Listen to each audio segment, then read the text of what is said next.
Hey, I'm Duke on Twitch.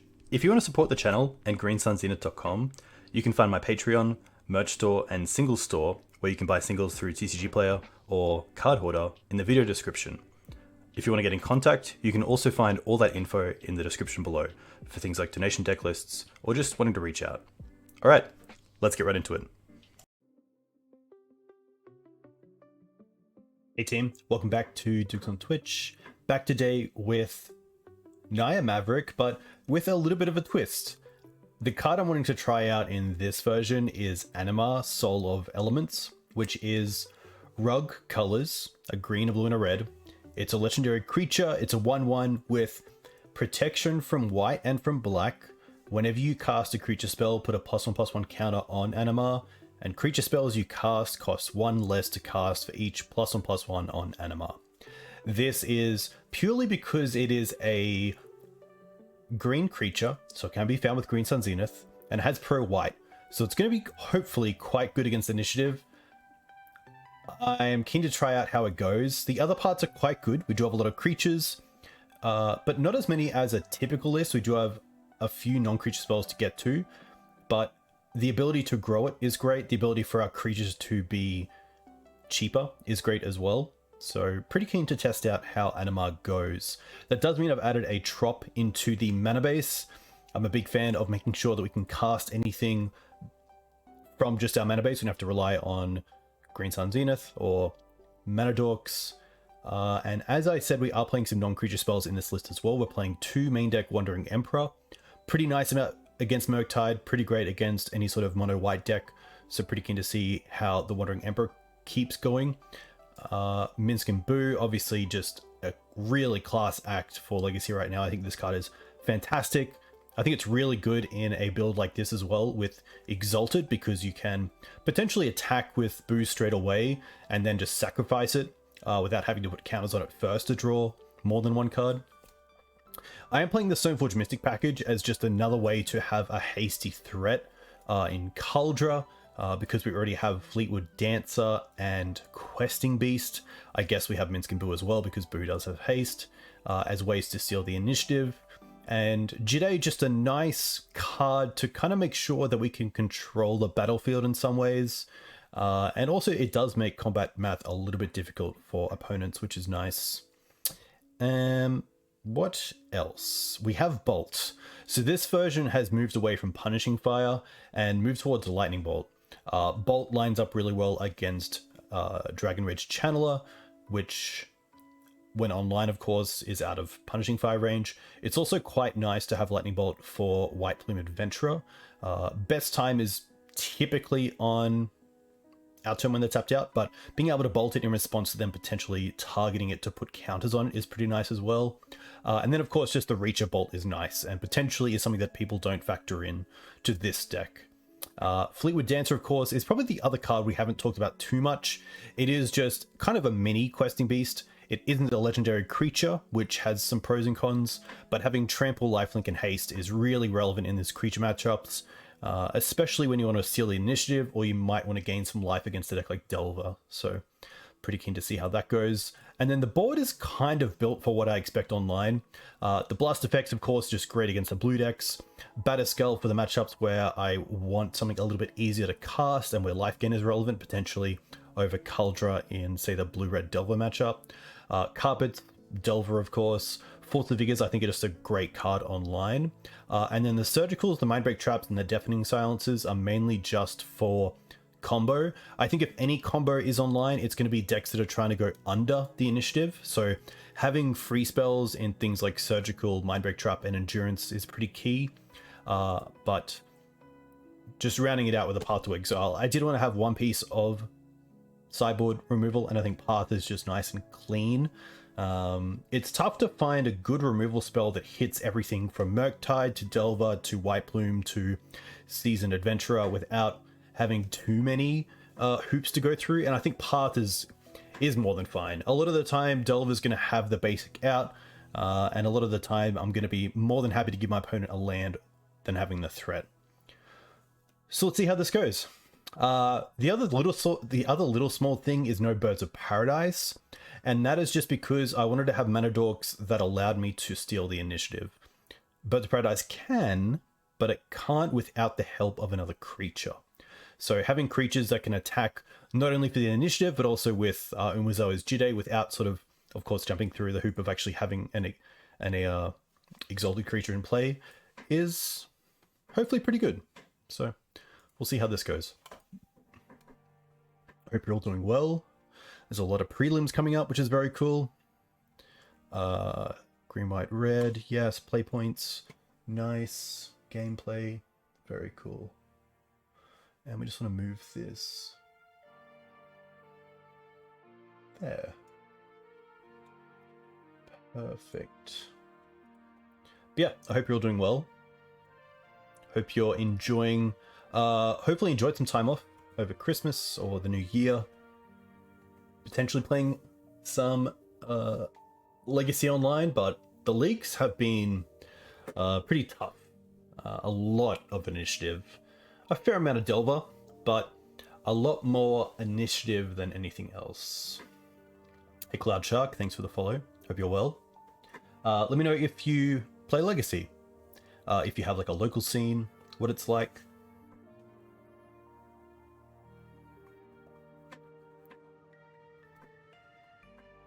But yeah, I did borrow some of those. What's the card called? Let me quickly see. There is a card that is seeing a little bit of play in sideboards, but I think recently got cut off because of cards like Gutshot. Empty Shrine, yes, this card. I didn't want to overcommit, but we'll see how this plays out. This is a pretty sweet hand. Pretty happy to keep this. We have mana's on point, we have removal, we have Stoneforge as a threat, we have Green Suns to potentially ramp into, and then Liberator kind of makes this a 6. Liberator could be kind of Feast or Famine, but pretty happy to keep this in the blind.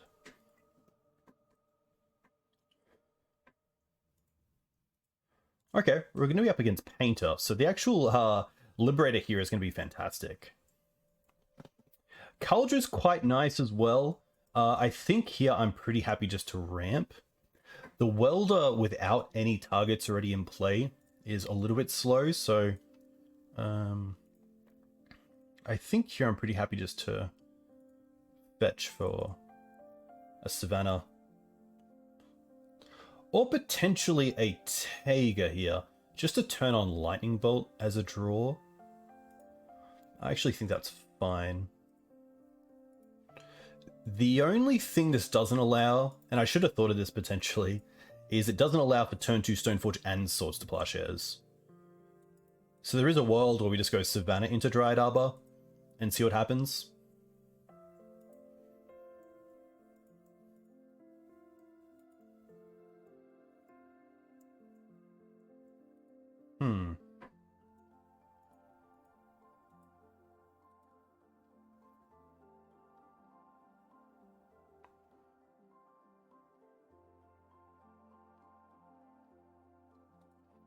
The Fable is a little bit annoying, but I do want to get access to Outland Liberator pretty quickly.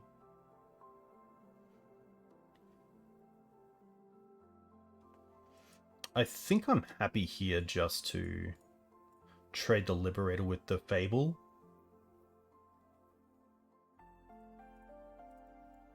Which isn't great as they already get the token.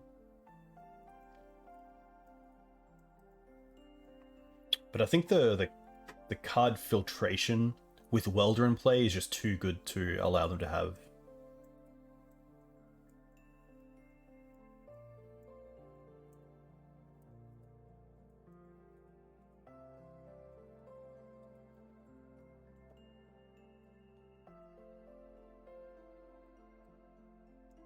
I guess they could actually just have the combo here with 2, 4, 5, 6 mana. This is fine. Okay.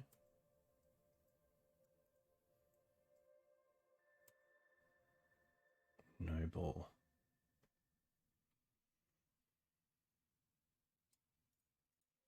So they only have one card left. So I think here I'm happy to hold up Swords to Plowshares. And what we can do this turn is Noble Hierarch and Stoneforge Mystic.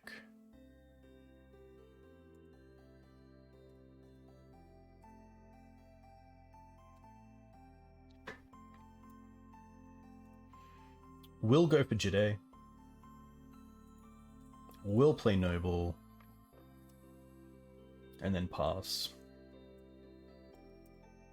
Next turn we might even have mana for Kaldra, Jite, Equip Jite, attack, which is pretty great.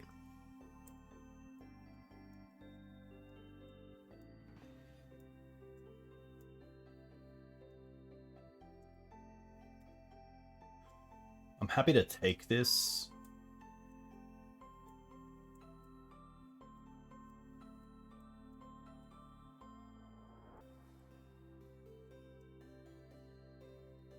One thing to note here is that if I try to Swords the Phyrexian Dragon engine, then they can like sacrifice the petal for a mana and then trade the petal for this, which would mean that it fizzles the swords. They're going to grindstone themselves here. I think I'm happy just to Swords the Welder here. The issue is that if our attack next turn is going to be Kaldra, which is 2 mana, 2 mana here for Jide, and then 2 mana to equip an attack, we do get two counters, which doesn't kill a Painter.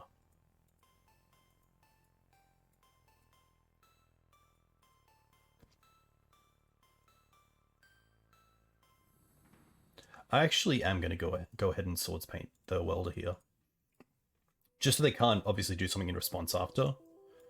And they actually would have not hit anything, but at least right now they can't cast Painter and then also Grindstone. But to be fair, we are open to it a little bit because of the Jide not being a strict removal spell.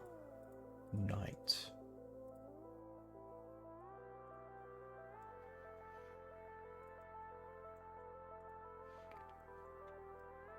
Start with this.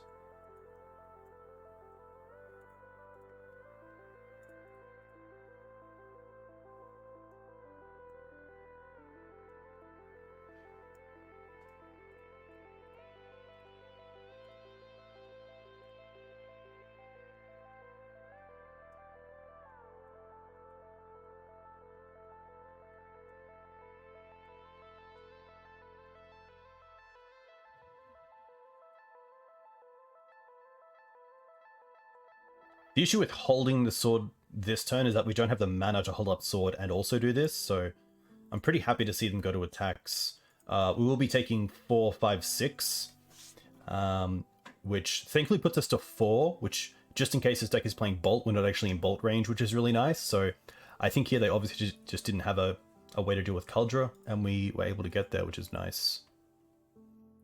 Pretty well timed for us. So Painter is a little bit tricky.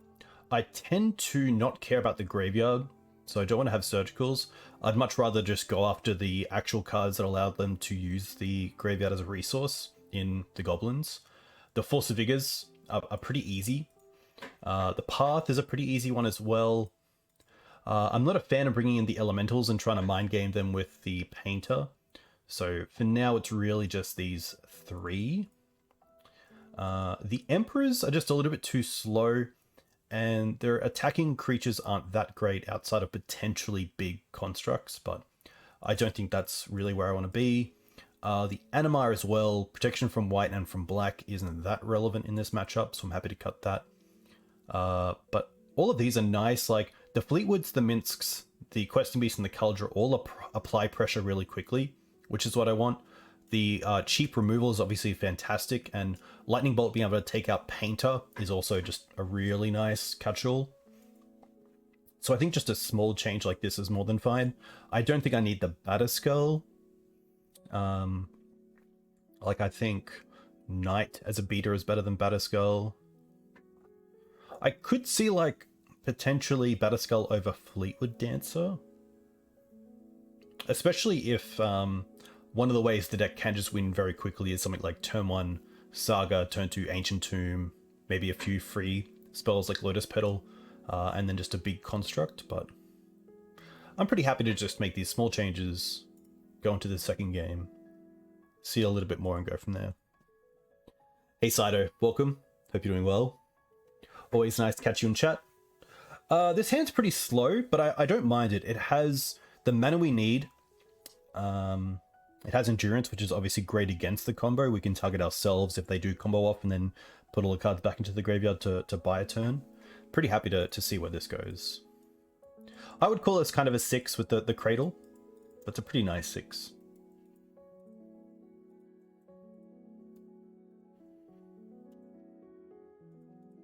Knight's really nice. And the double fetches plus Dryad Arbor means that this Knight is going to be a 4/4 pretty early on. So let's just go for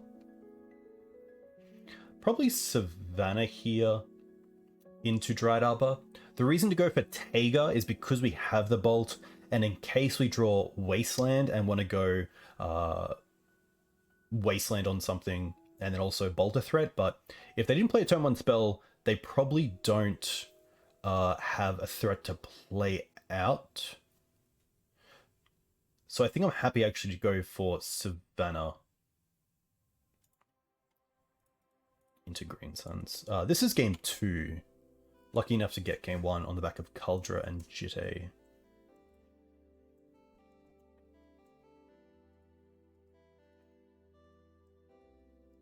Okay.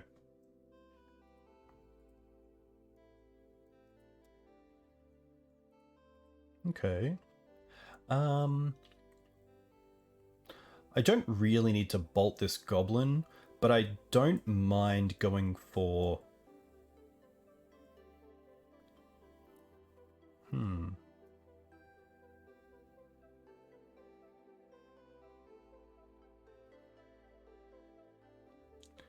I could also play heavily into Fury, because the Ignobled Hierarch is free with the Cradle.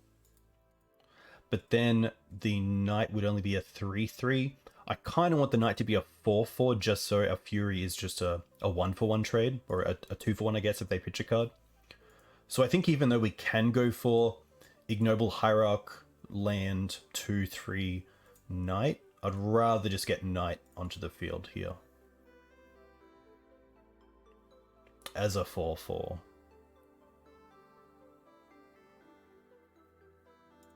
I guess we also have the option of just Endurance, attack the Shaman, but I think because of the Ancient Tomb, I'm happy to go for Knight to cut them off 2 mana. The attack from the Goblin Shaman gives them 1 mana. Yeah. It's very hard not to pass up getting a Knight online as early as turn 3. We even have protection from the combo. Like if they go 2, 3, 6, they need 6 mana in total for the combo. So if they go like another Soul Land and then get a treasure, in upkeep we can Endurance ourselves, pitching the... I'm not actually even pitching the Hierarch. We can Endurance ourselves and then Bolt the Painter. Happy to not block here, just because of Fury.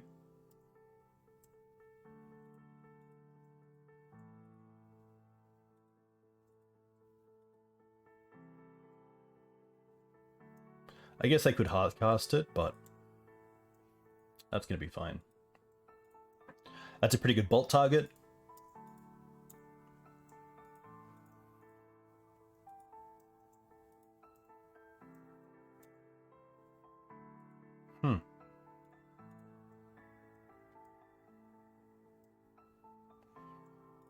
Pretty happy just to do this now as well. Is there any reason to wait? I don't mind waiting.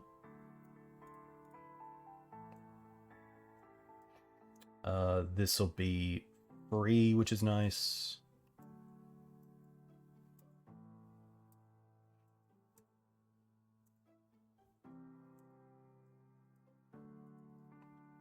This card is also quite nice because it does steal the initiative out of nowhere. Being able to get 2 1/1s with haste is pretty sweet.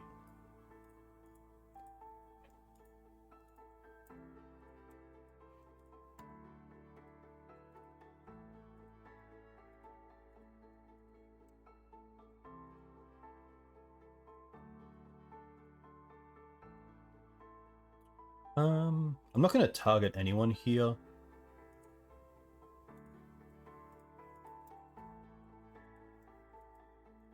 But I am pretty happy to just...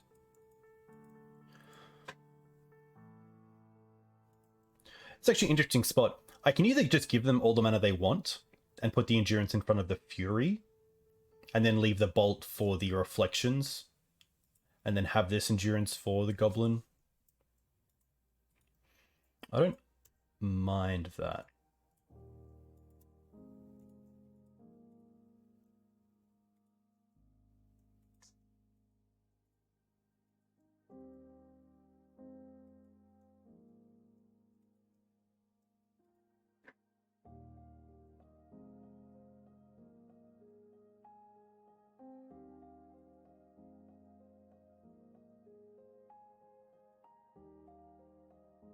Okay, that's fair.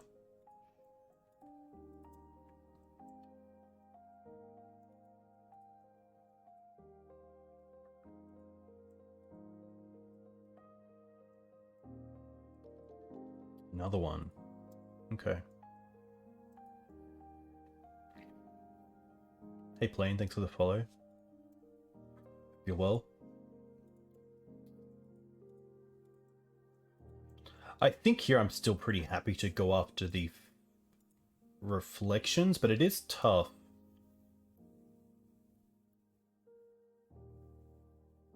I have more outs to the Reflections because it's also an enchantment, so like a Force of Vigor off the top does kill it. I think in that case I kind of just want to go after the Fury, but it is very tempting. 1, 2, 3, 4, 5, 6, 7. So I could also untap and see what we draw. I don't have to use the Bolt right now.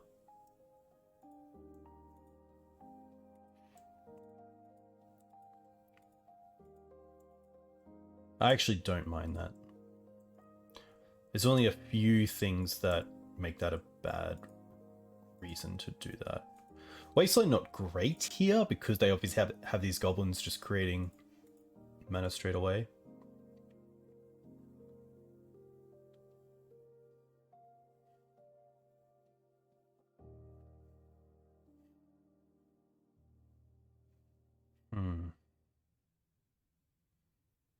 I probably want to keep the Wasteland for Saga.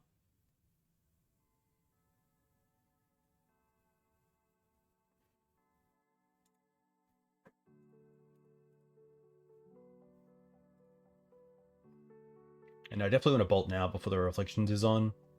And I think it might just be the Fury.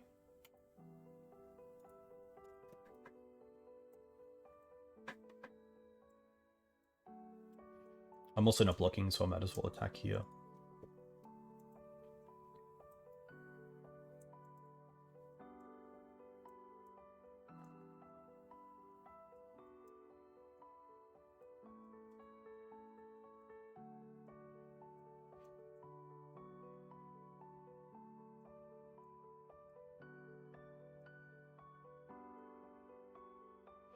Discard mana.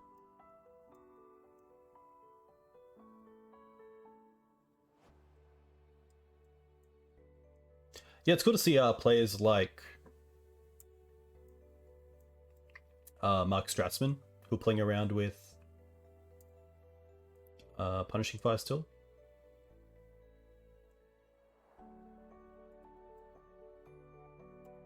I assume they played this pre-combat because of Pyroblast, potentially?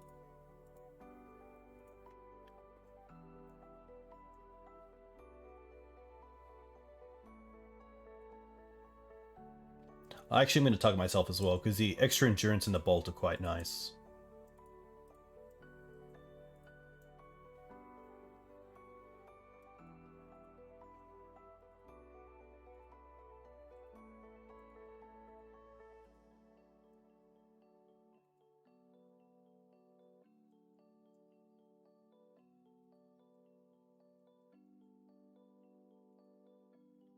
Pretty good.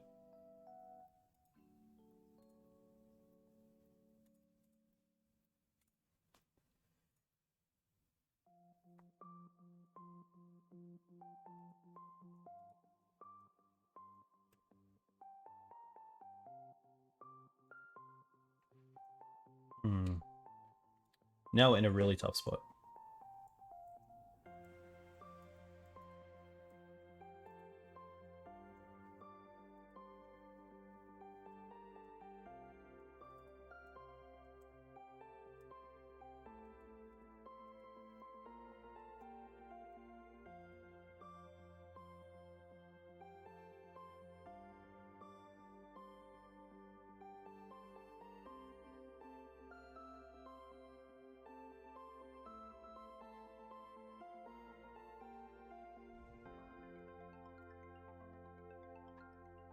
Okay. Wonder why they're going after this.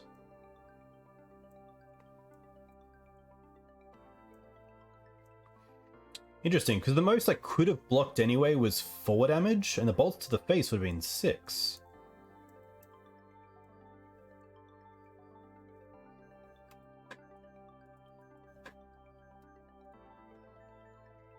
I think we're just going to run this back. But there is merit to the Batterskull over Fleetwood here. I don't mind that change. But knowing they're on a braid is a little bit rough, but hopefully that doesn't come up. A braid has so many targets in this matchup, so...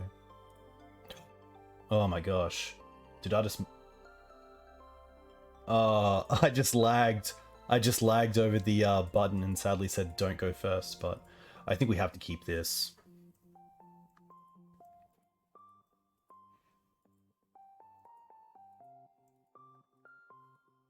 Tough.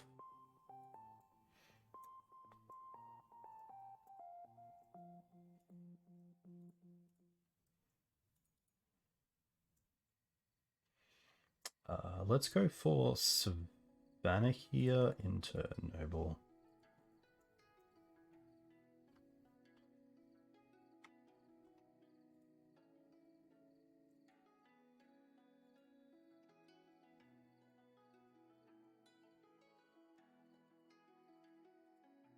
It's a really good wasteland target, which is great for us.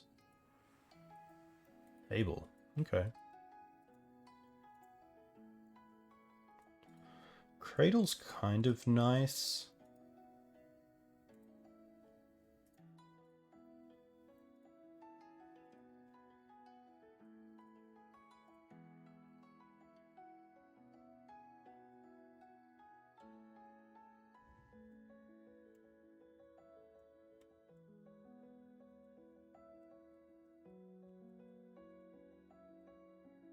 Yeah, I think unfortunately, especially online, Bolt's just a lot more efficient. Punishing Fire takes a while to set up. Like, if you want to spend 5 mana on killing a 3/3, you've got to survive to turn 5. Which is pretty tough right now. Won't lie.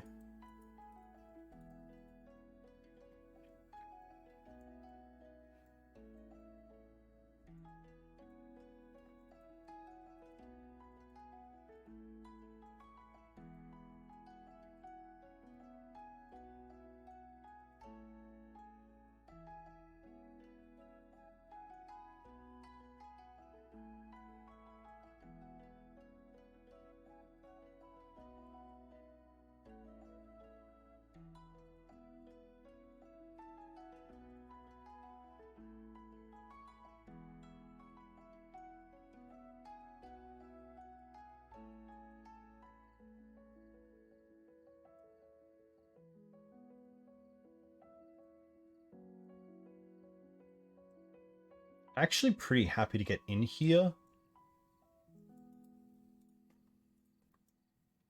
And then next turn we can pretty much win. We get to attack for 7, 8, 9 and then fling it, if that all happens.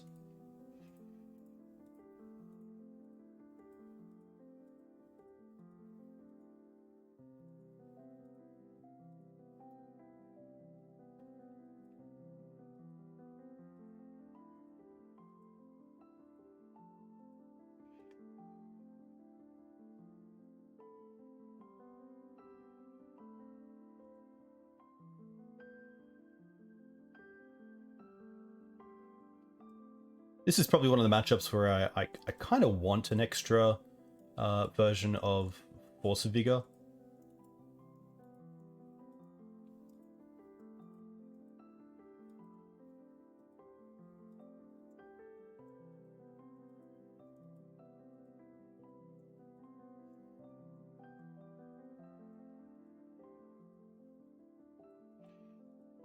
Okay.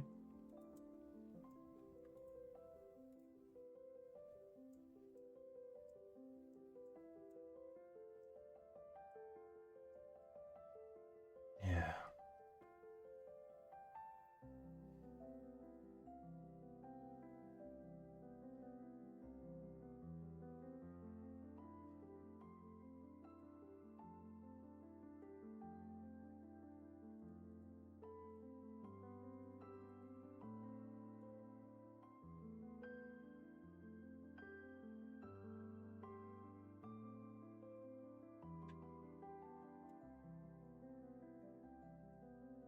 Yeah, the lag is quite intense.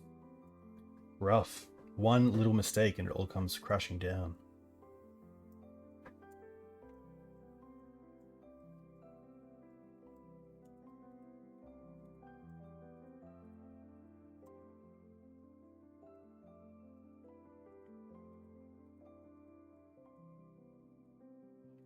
I think here I'm happy to pass and then path the target of reflection.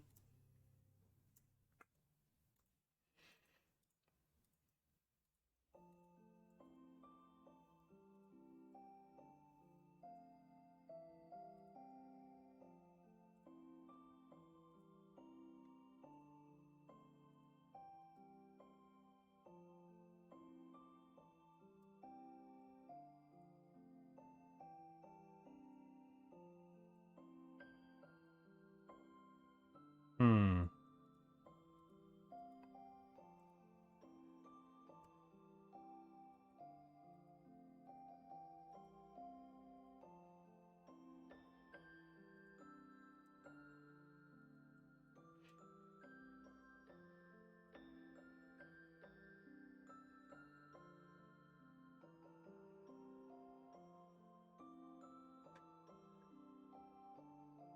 I think here, because this takes 3 mana, have they played a land?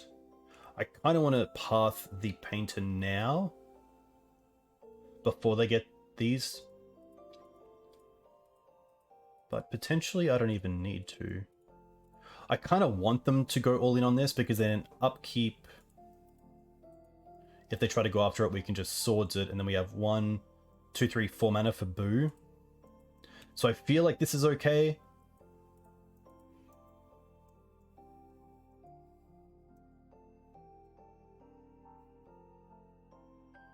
They have 2 cards left.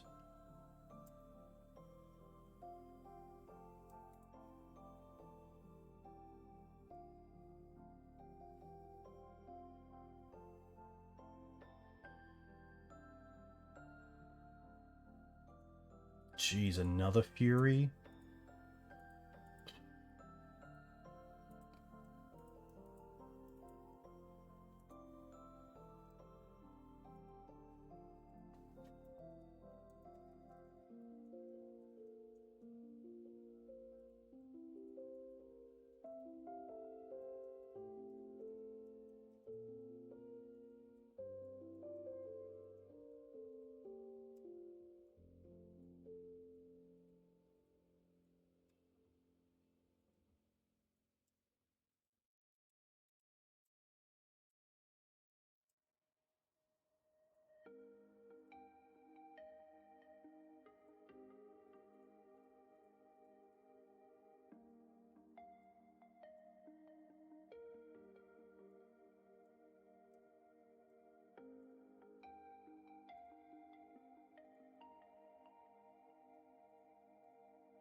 Tough.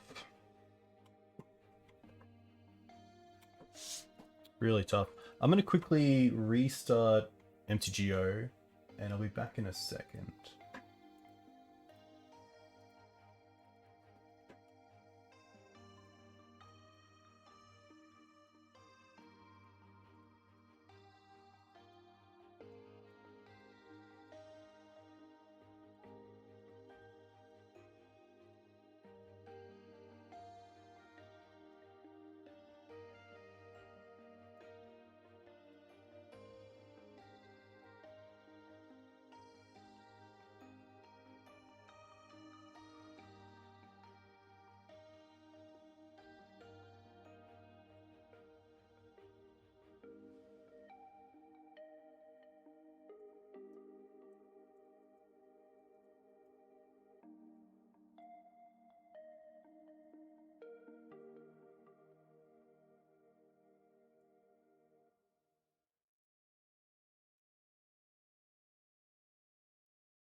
Alright, we are back.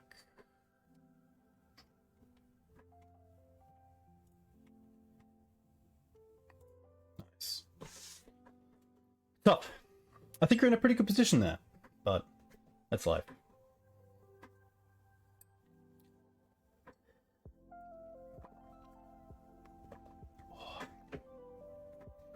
Yeah, double Fable, double Fury, and then the combo as well is just a little bit hard to stop.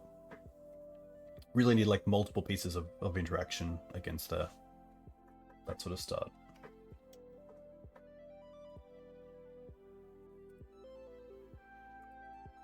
Pretty happy to keep this. Early mana into Minsk is always nice. Painter is pretty good. I think that Maverick has a really good matchup against it. I think your creatures are quite strong. Collector Oops is obviously great. You have good, efficient removal, and then like a fast clock as well.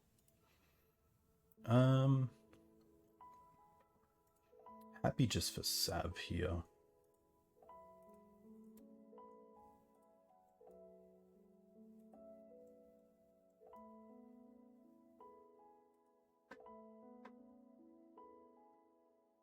Die roll's pretty huge. I do think as well, if I did expect a bit more Painter in the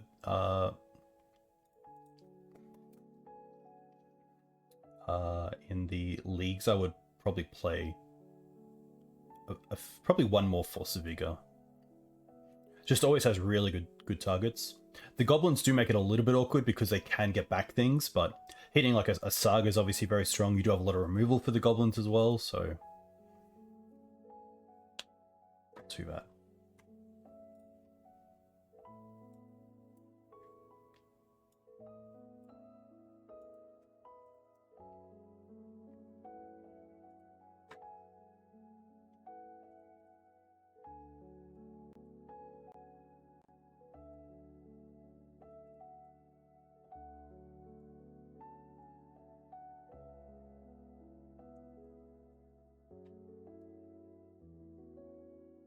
Opponent is having dog troubles. But hey, we've all been there. Currently working on a piece as well around the mana base of Maverick, which hopefully should be pretty good. Really wanted to work on like the mana base, the creatures, the non-creature spells, the sideboard, the matchups, and just go through over the next few months. What's been happening? Oof. Okay. I guess we do have just green suns off the top for oof, which is quite nice.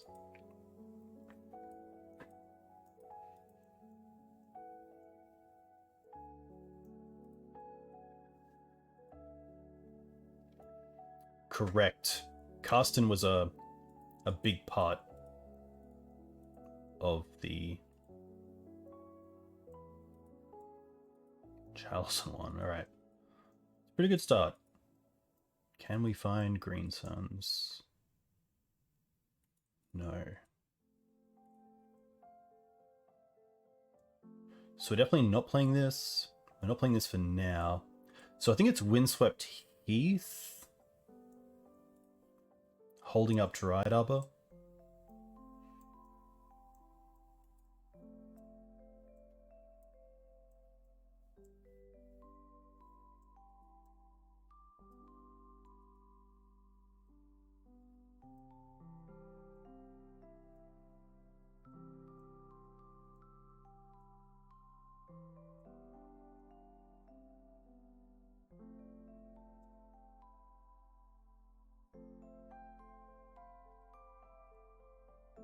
What I probably don't want to see is a threat. A threat that can actually take down the Minsk.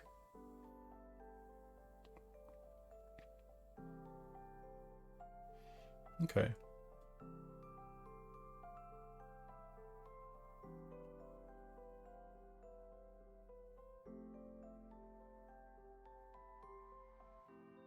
And that's a threat. All right.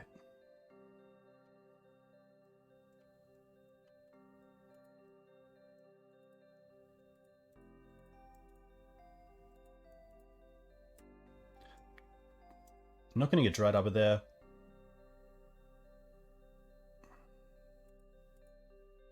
A little bit late.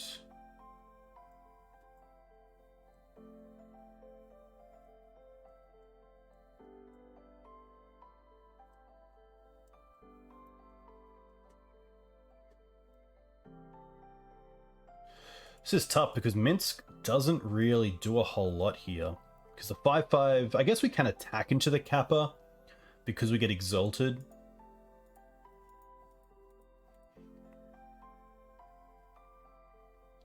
It's really tough, but then like the Saga is at least going to be a 1, 2, 3, 4, 5, 6, 6.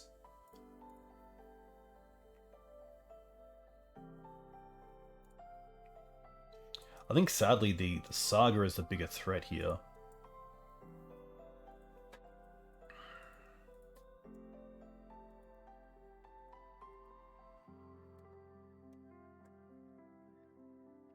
Sadly, Meekstone would get countered by the Chalice, but I see your point, Saito.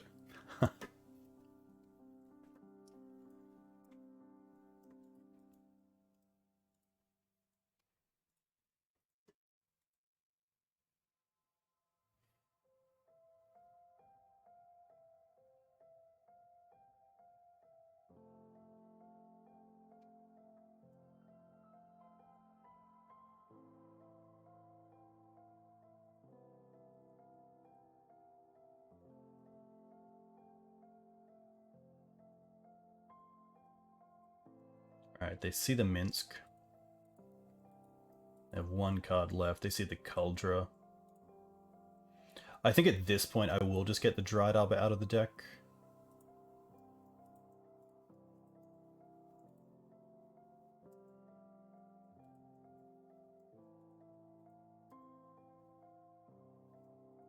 Okay. It's definitely interesting.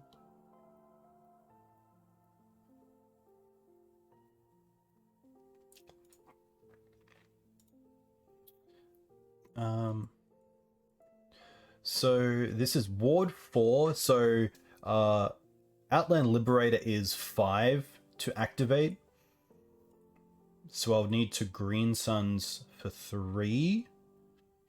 And then I would need to Minsk as well. I think I might have to go with Outland Liberator this turn. And then next turn we have access to more than 5 mana thanks to Cradle.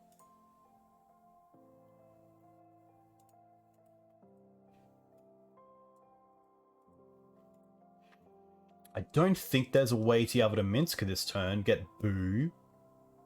And then next turn we have Boo, creature, which is 5 mana with the Cradle, and then 2 mana left over. So actually we're 1 mana short if we do Minsk this turn for Boo, and then Liberator. Unless we Liberator first, right? So what if we go Minsk and Boo for 4, we then get Boo, we untap, we play Cradle, we have 4 mana, we use 3 mana to Green Suns for Outland Liberator, and then we have 4 mana left over. 5 mana left over. I'm just quickly trying to do it. Minsk and Boo is 4. We get a third. Let's just... We get heaps of time. We actually don't even need to rush this. Alright,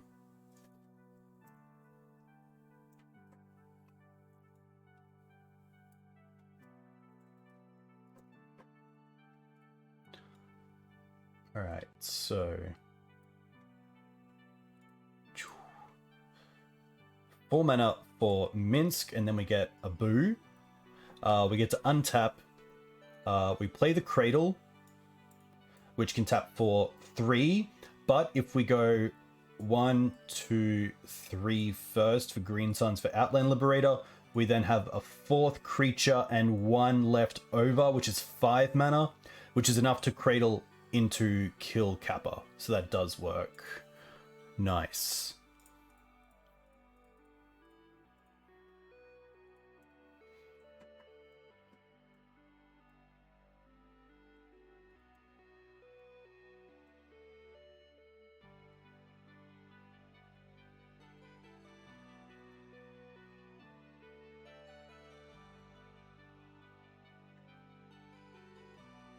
They can get the Kappa back with Emery, but it does take a turn off.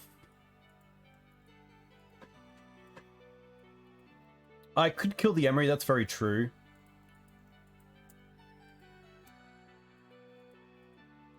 I guess I wasn't too concerned about the Emery, because I assume they're going to have something every turn to play for the Kappa. If anything, the Boo might incentivize them to not attack me this turn.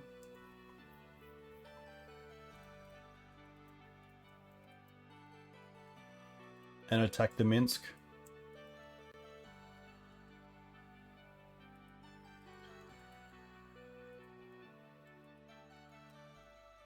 But yeah, I actually don't mind that line as well of attack for 2 with Exalted and then sack it to hit the Emery.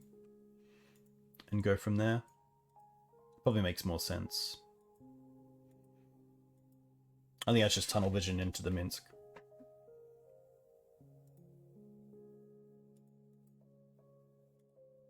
Oh, they attacked me?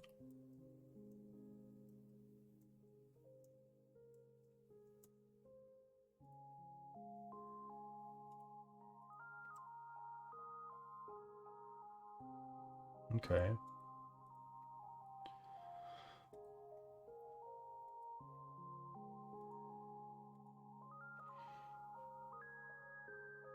Huh. Could I also just attack with the Caldra here? 2, 3, 4, 5, 6. So Force of Will we can't really beat anyway. But I could try to just go for the win here. Caldra attacks for 5. 3, 4, 5, 6, 7. 5 plus 4 is 9, and then throw 5 at them. That doesn't work. Close though.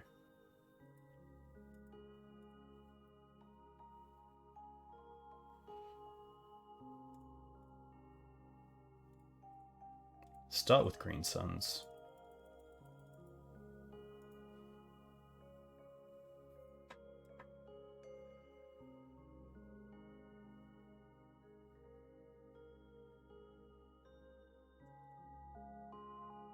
Oh. If they do force this, I can also attack and then throw this at the Kappa. Oh, so close. Oh, they're going to float one. Okay.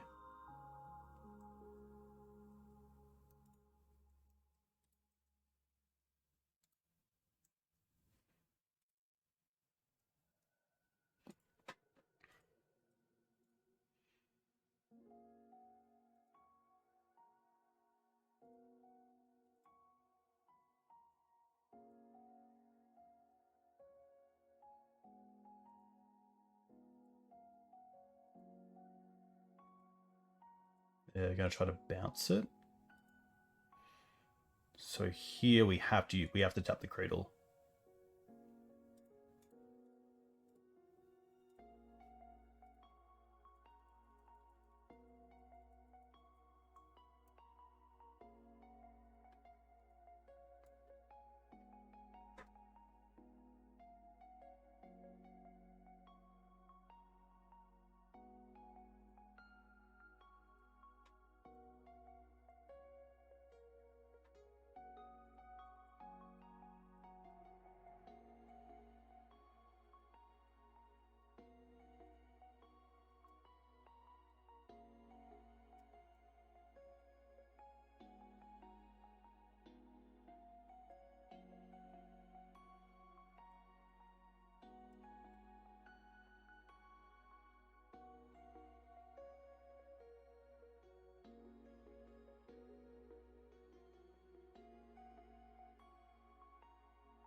Yeah, I think seeing the Minsk line to kill the Emery earlier on was the big mistake. But we can try to go from here. Like any Swords to Plowshares obviously isn't the greatest because of the Chalice off the top. Can we gain life?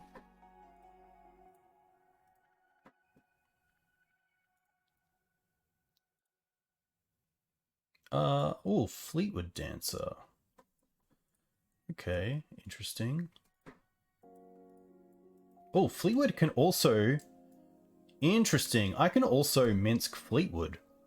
That's pretty sweet.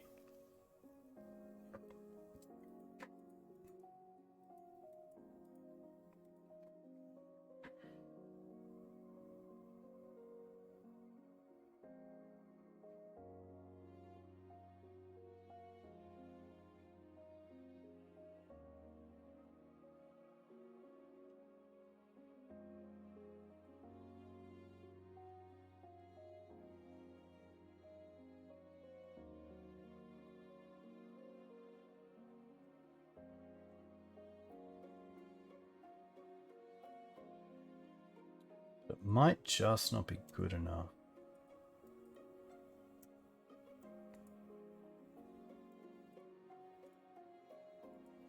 What about Caldra throw Caldra? Can that work?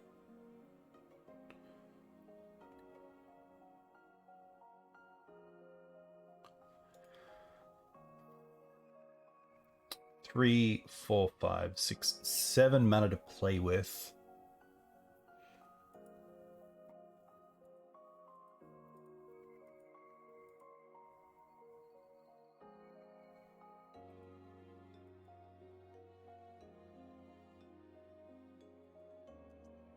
Fleetwood's 4, 5, 6, 7, 8. Go to 12. Can try it. I don't think I have any other good options. Cauldron.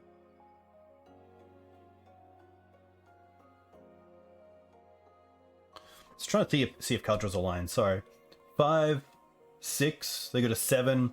Throw is obviously enough. If I attack with everything, 5, 6, or 6, throw. No.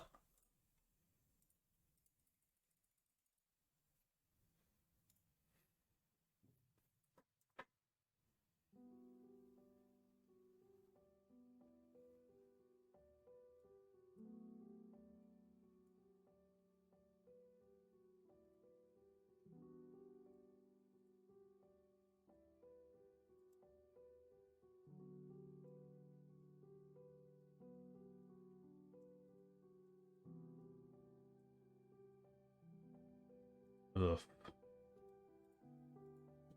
Yeah. Alright. On the play, Deafening Silence and Path. Forces. I do like the blast effects as well.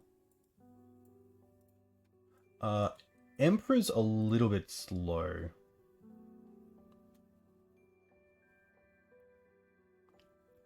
Anima. Sorry, bud. Endurance I don't mind as a flash creature, but just as a one-of. Knight's still okay, but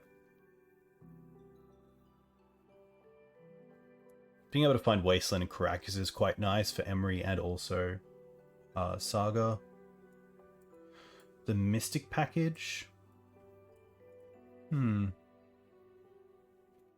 see like keeping and no.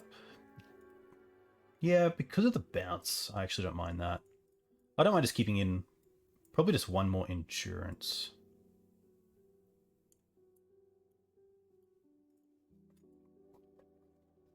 But yeah, Wonder is just a little bit tough. Only good thing about Emperor is that you can cast it in their turn and then kill in yours. Yeah, that's very true. It is like one more removal spell, but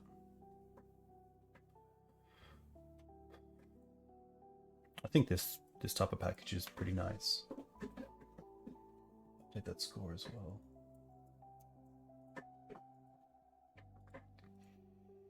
Yeah, I think these are pretty hard hitting, which is nice. Deafening Silence in the open is quite good.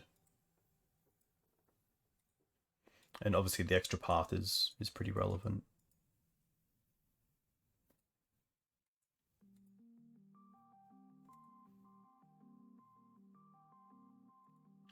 But yeah, the Stoneforge Mystic package is nice, but obviously 4 slots and 1 on the board comes at a cost. Like, it does make the Green Suns package a little bit weaker by just not having those 4 slots being like 4th Endurance, 4th Knight, another one of.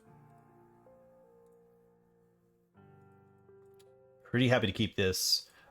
We get to have Silence in the early turns. We have an extra Mana Dork to throw away to Force of Vigor, and then we have Questing Beats as a win condition with mana on point, so pretty happy to keep this. Also, Savannah off Deafening Silence means if we draw into like a Wasteland, we can Noble Hierarch and Wasteland on the same turn, which is pretty sweet.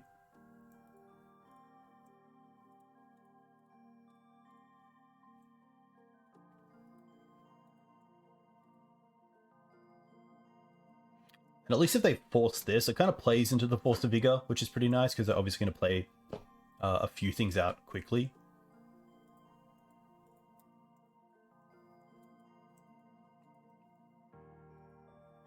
That's kind of a 3-for-1 as well by pitching a Thoughtcast.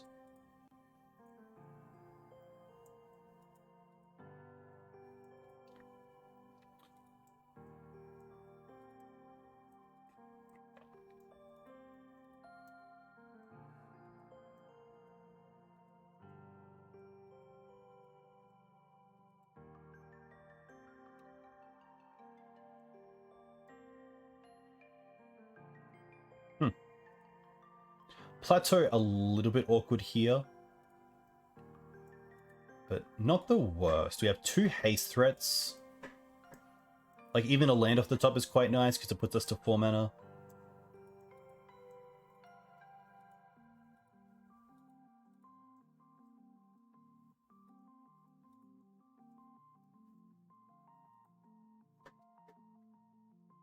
Jittery, welcome. Hope you're doing well. Bobble. Hopefully play some squash soon. That'd be very cool.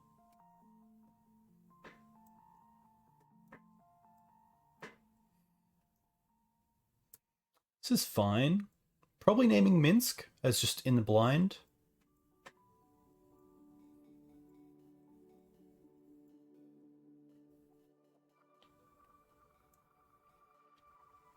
I assume this means they can't put into play... Oh, okay. Sure.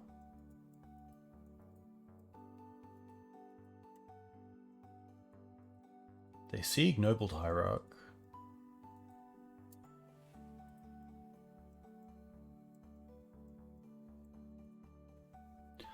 Yeah, I assume because it says choose target artifact card in your graveyard you may cast that this turn. They can target seat, but they can't cast it, you play it. So I assume they can't put lands into play. But it would be nice to get clarification on that. Haven't seen Anima yet. I think here... Oh, it's tough.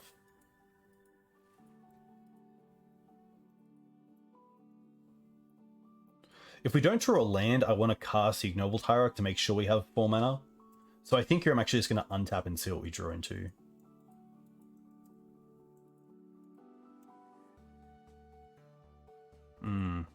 Okay.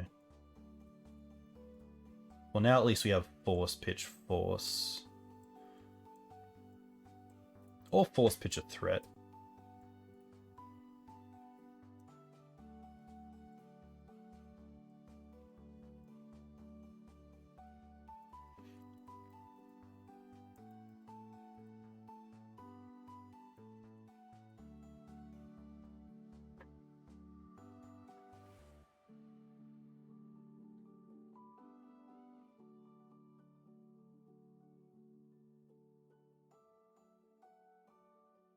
Spellbomb's a little annoying. Especially if they like return, get it back, return.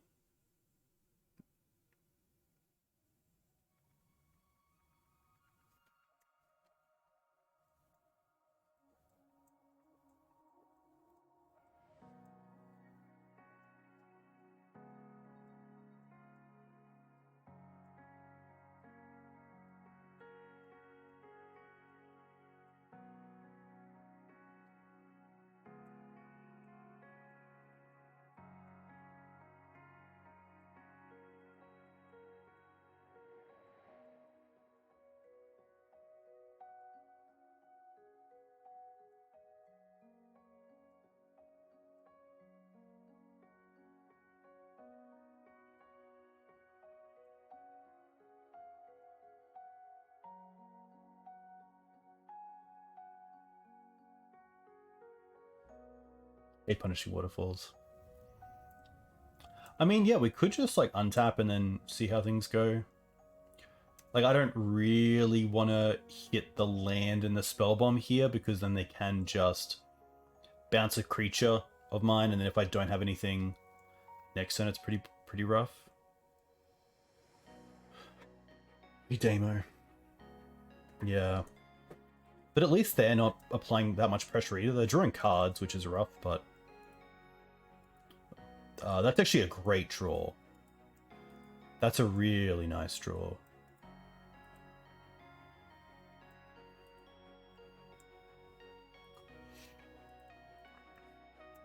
See if they use the Bauble, I guess.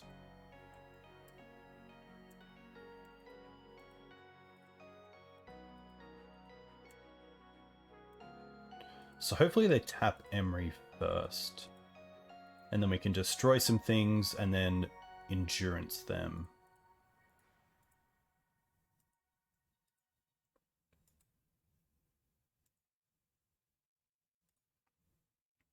And honestly, if they bauble one of the creatures, I probably pitch that to endurance.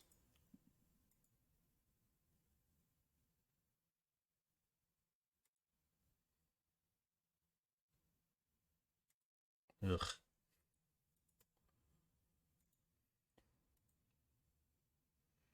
Well, they don't have up mana for the bauble. That's pretty nice for us.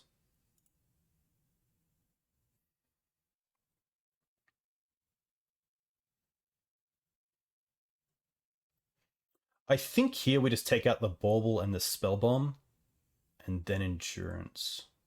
Probably pitching... It's actually a tough one. Is it greedy to want both of these? It probably is. I think the Fleetwood Dancer is just a little bit better. Because of the trample and lifelink, the trample kind of just gets over the power 2 or less. I can also hardcast something here. I think it is just the force for mana considerations.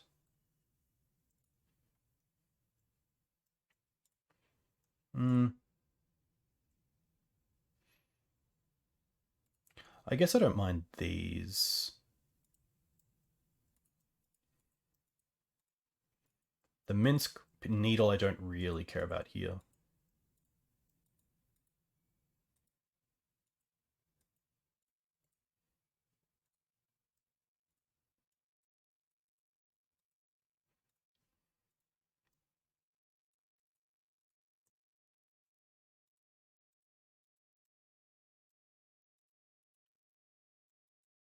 Yeah, actually, I did that wrong. I should have just cast the Endurance because I actually get something out of it. And I could have gone after the Bauble now that we know that Emery, of course, will have it. But I don't feel too bad here. Like, having the Fleet was really nice. They obviously don't have a Force effect.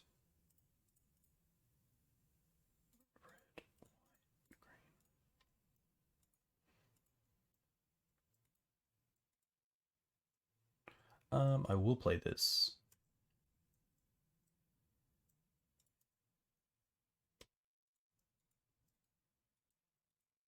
But yeah, not having the Endurance is a stupid move.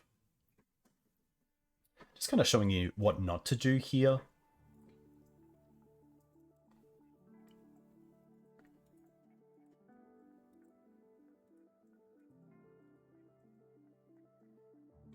But yeah, I think last turn what I saw was that if I hit the Bauble with Force of Vigor, they obviously just cash it in. So the Force of Vigor is just a 1-for-1. But by taking it out and getting it with the Endurance, then it's going to be obviously less card advantage at this stage. But hey, this Force of Vigor is going to be going at this Saga and something else, which is nice. So not all is lost. Okay. Probably hitting Shadow Spear.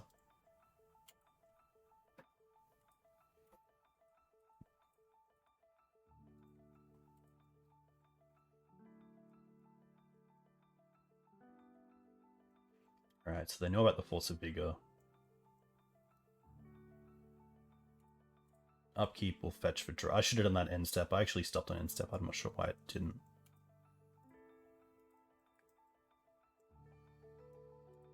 Oh. Well. That's really annoying as well, because it means we can't hold up both Bolt and also Force of Vigor, because of the Dryad Arbor having a... I think I should have changed my draw.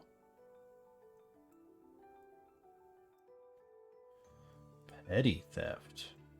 Okay.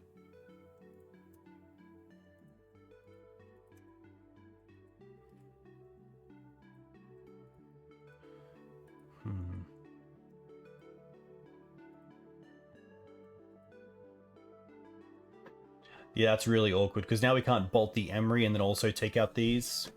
Just little things this league.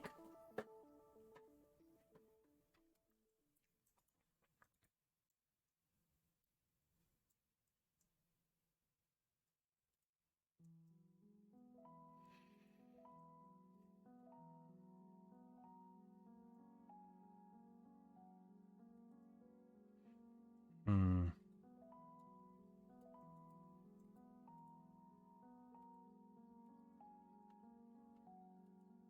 More luck would have been really nice, yeah. Yeah. Fleetwood is very cool.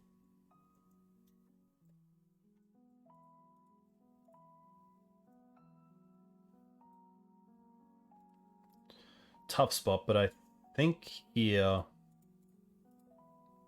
it's just taking out the Urza and the Shadow Spear and buying some time against that Shadow Spear.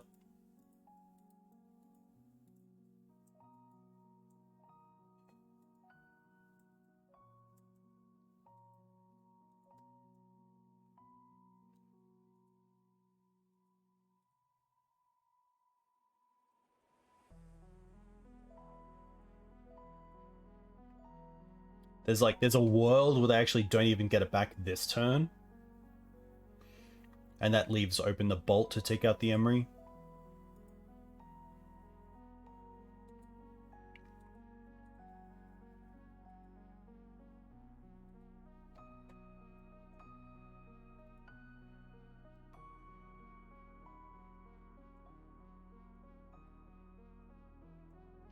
But yeah, again, maybe a little mistake of actually just still getting the Dryad Arbor and not just getting a dual land.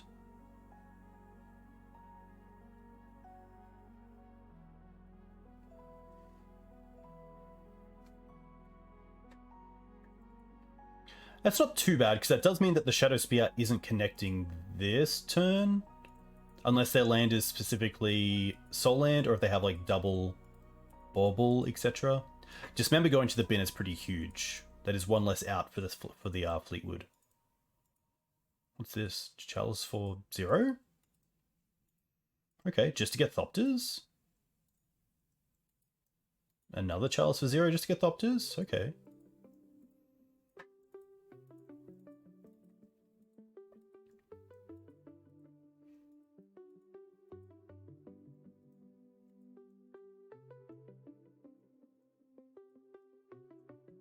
No attacks. Ooh, okay. That's pretty nice. That means we definitely cast Fleetwood first. They only have 1 card, so they can't force anything here. We get to attack for a bunch. And honestly, with only 1 card in hand, it's probably the Emery that I care about more than anything else. I think they can just have the Sai.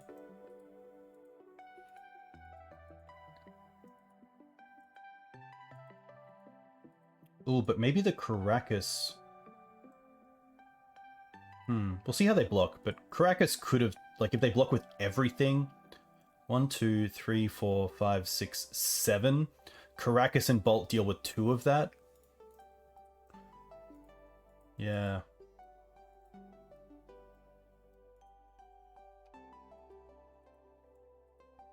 Oh, wait a second. 1, 2, 3, 4, 5, 6. Oh, no opponent. Ah, no.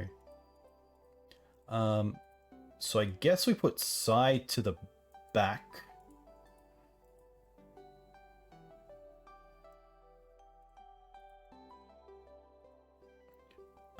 How do I want to do this? Maybe I do want to deal with the Sai. 1, 2, 3, 4, 5, 6. We take out this one. So this is how we block, and then before damage, we bolt a Thopter.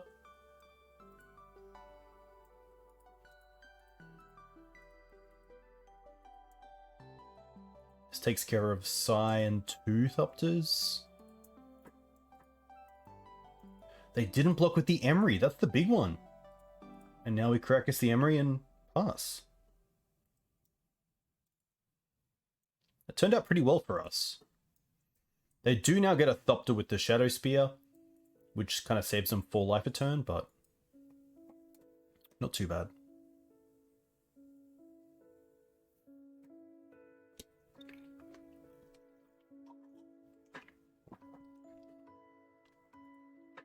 Okay. Another Sai. Another Emery. Lol. I guess that was the same Emery. Let's be honest.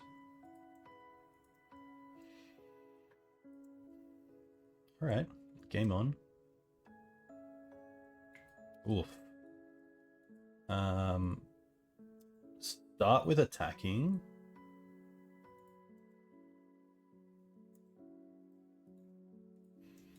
And then probably blast the Sai and Caracas the Emery.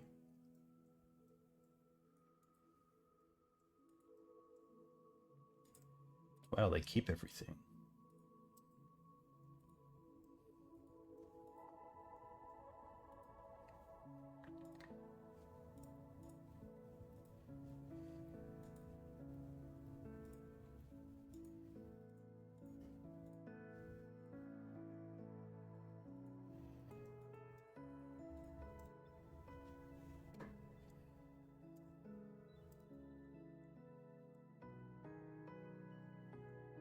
Nice. Definitely some little mistakes from me there, which can really add up. And I'm not happy with that, but I'm happy that we got this game to play the 3rd.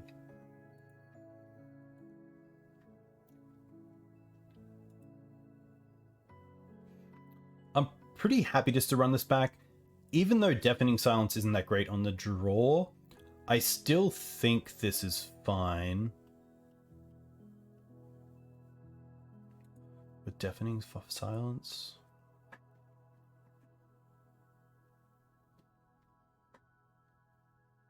There was a Chalice on 0 because the opponent was just getting triggers off the side to get more tokens into play. Yeah, Trap on the draw is interesting. It can be a little bit dead. Deafening Silence, at least you can just play on the board and it makes an impact. That's the only thing I can think of. And the reason that I like the Fleetwood was that Lifelink is actually quite relevant, and Trample kind of inundates the can't be blocked by creatures with 2 or less. Because you're just going to be trampling over Thopters, but I don't mind. Yeah, it's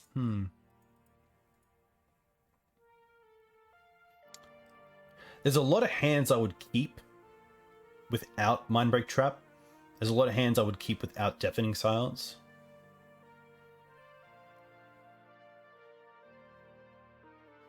I don't mind trying Trap. We're down a match, so I might as well see how the traps go. But Trap could be a trap, to be fair. I've seen, like, post-board, I've seen a lot of Painted players just go land pass. Also, being on Psy makes me want to Deafening Silence a little bit more. But I can definitely see the percentages of, like, if the hand we keep has Deafening Silence. This is a pretty sweet hand. We have to kind of go for Savannah here, but I think that's fine.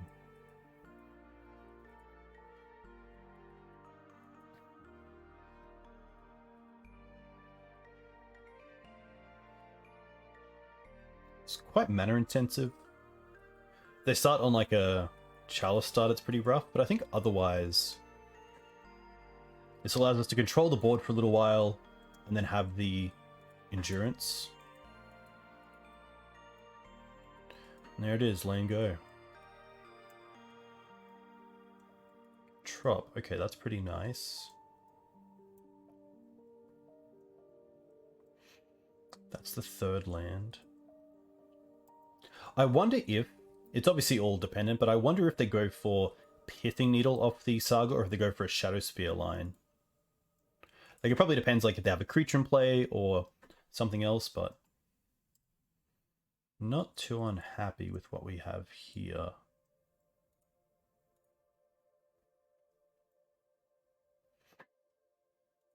I think the best draw here is probably just going to be Wasteland. So we can Wasteland the Saga and then Swords the creature.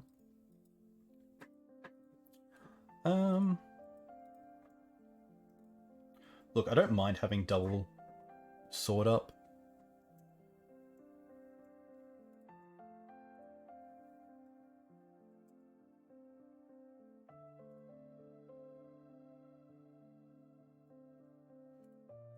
I will fetch as well just to play around Needle.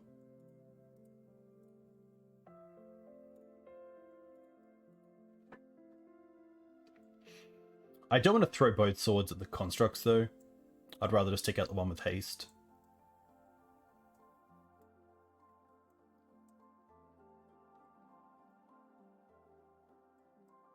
Unless they get spear, then we know that stuff's going down.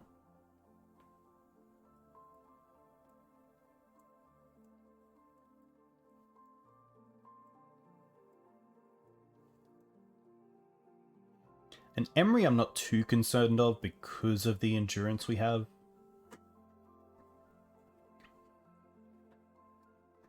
Thankfully here we have a really nice clock.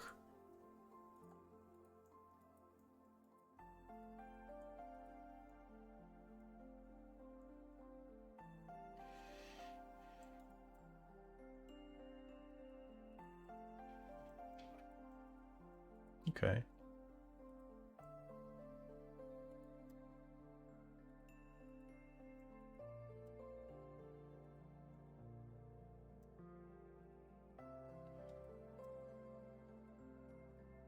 I think just for mana, I'm happy to swords here, and then hold up endurance for the Emery next turn.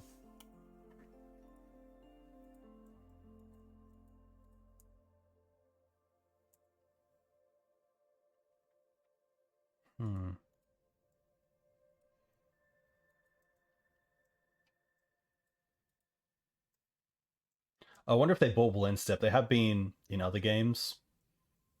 No.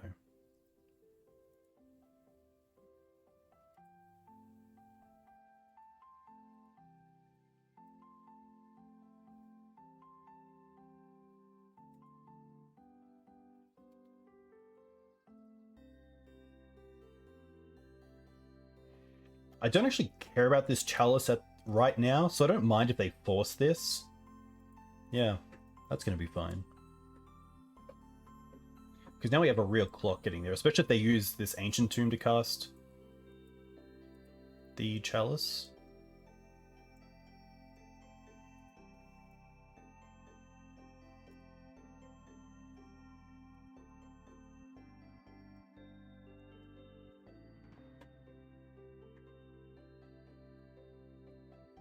Yeah, it does make us think we care, which is nice.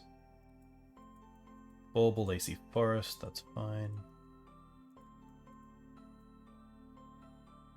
Wasteland would still be a pretty good draw. Knight's not too bad because it does turn on Caracas, but I think at this point I'm happy just to try to get this Minsk online.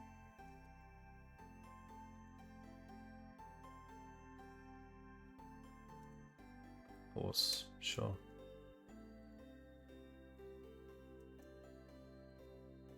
I could have baited with the Fleetwood, but tough call. Getting that Minsk down would have been pretty nice.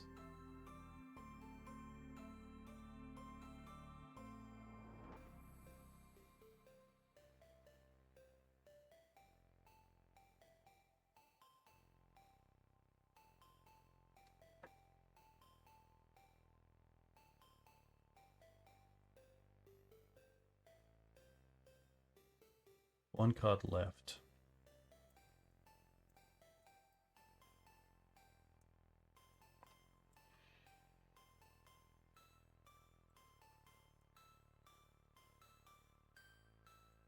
Three cards in hand. Ooh. Okay. I think we're going to go for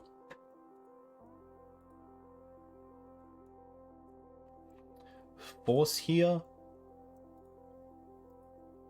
I'm not sure what on. I might even wait, especially if they play a Saga. No.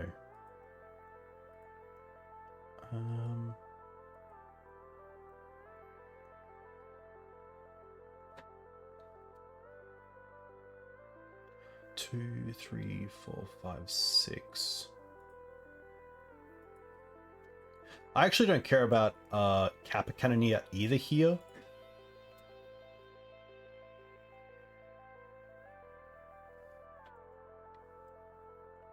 Because we have the mana just to force it.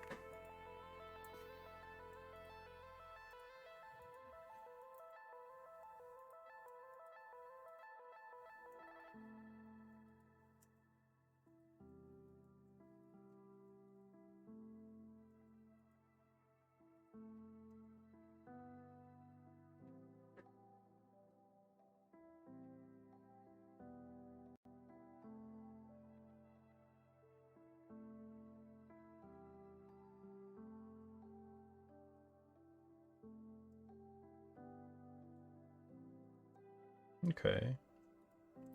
Doesn't change too much.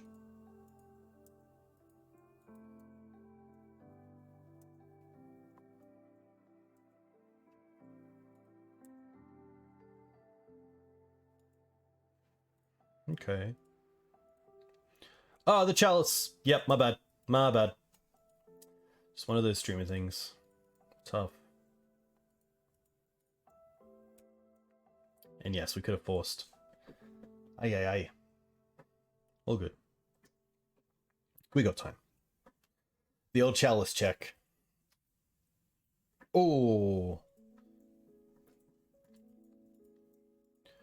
Hopefully allowing that to tap for mana doesn't come back to bite us.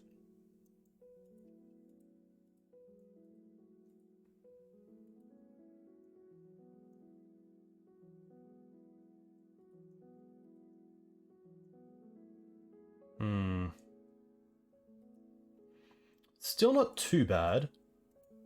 Okay.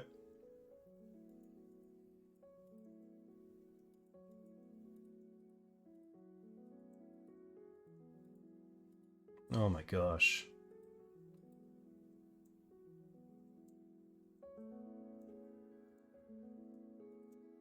Has to be like Caracas here. Not good enough.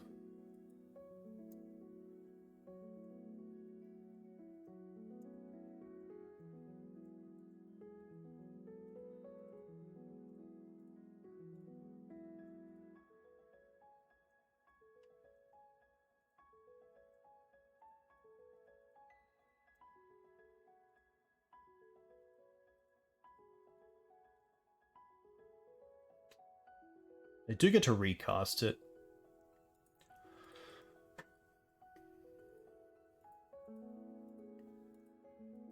But yeah, Ottawa are brutal.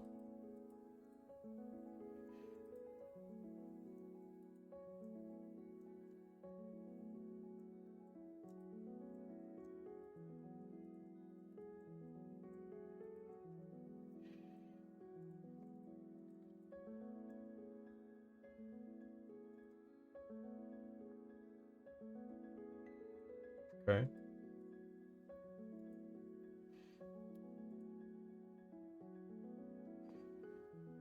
I still think at this point we're just going with Knight again.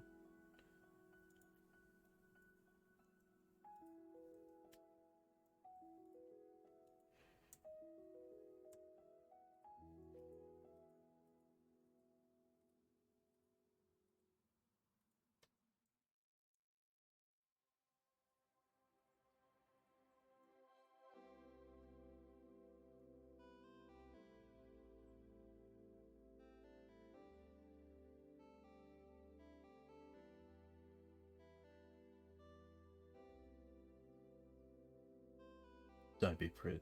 EE for 3. Okay.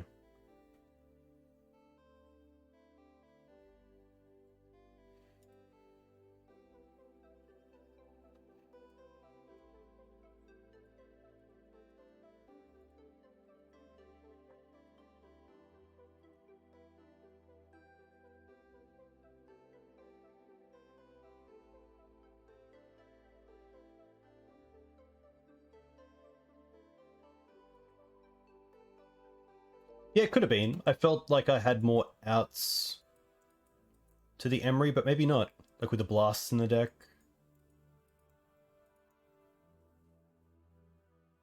What'd they do with the Emery? Oh, it's a 3-drop as well? Okay.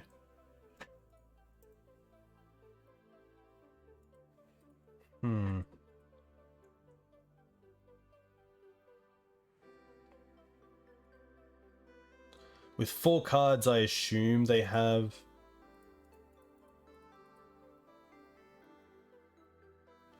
Like, I could try to Green Suns for Outland Liberator, but then I also need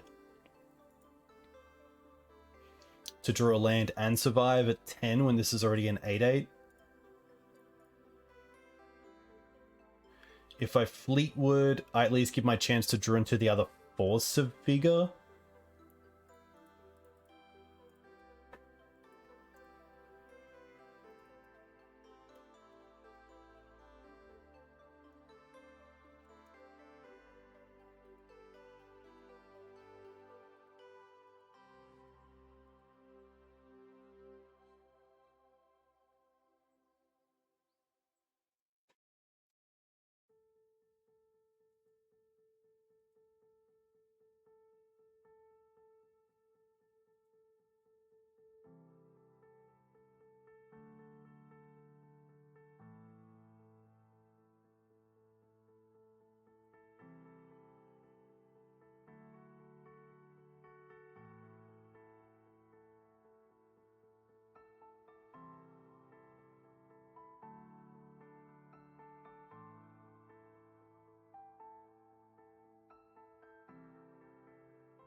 I think Kappa's not too bad. It's obviously got some pretty big deck considerations you have to throw into it.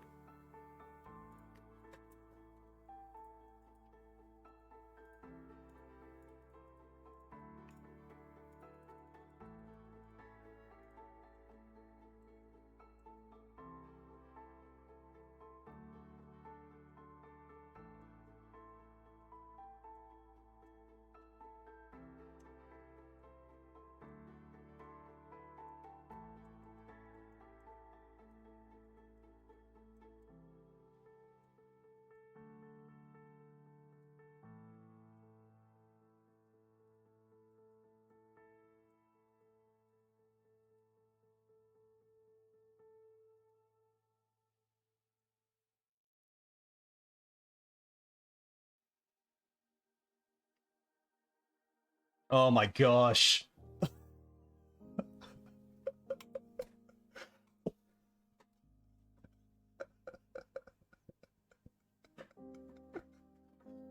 Why play the needle? Why play the needle? That's... Oh my gosh. This hand is sweet. We're gonna keep this.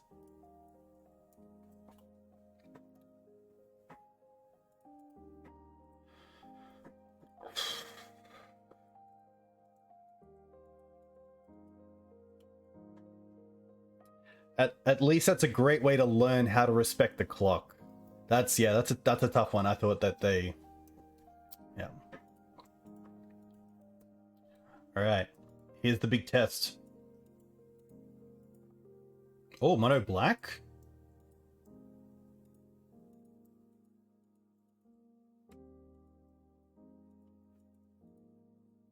What if it's duress into him?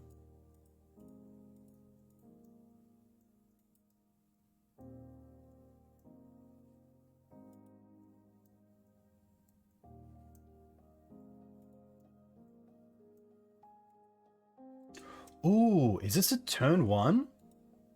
Wow. This is sick.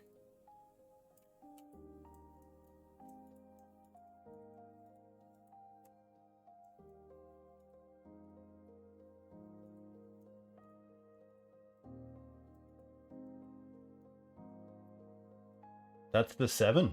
That's it. Tough.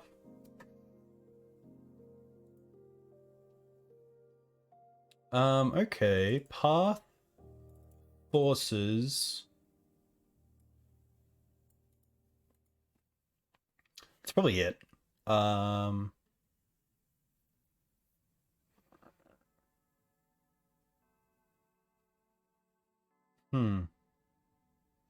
Beast, too slow. Fleetwood, probably too slow, even though it is life link. Bolts are probably fine. Jide still fine as interaction. I could see a Minsk coming down and keeping the Wanderers because they can tap.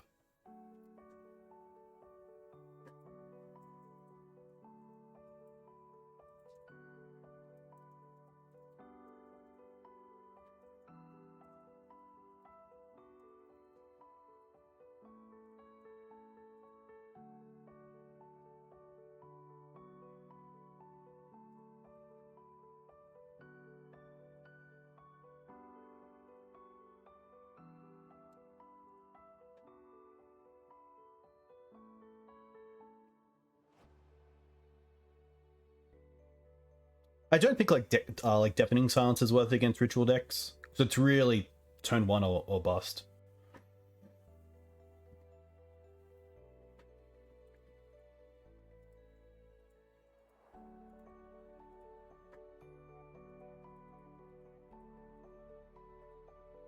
I don't mind keeping... what's it really doing though? No. This is much better. Probably just got to bottom the Wanderer here. But that's a nice little payoff.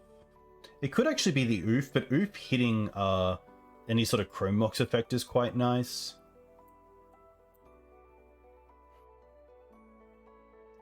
Like Oof with the Wasteland's pretty good.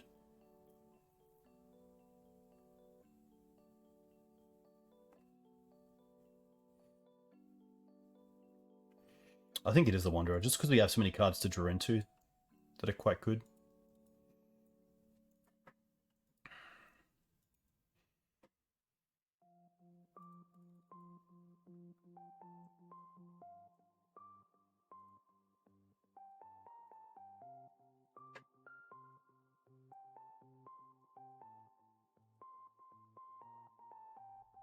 And it's gone to 6 cards. Still going to lead on Wooded Foothills for Savannah. Just in case we lose the Noble. Could be a Fatal Push deck, could be a Plague Engineer deck.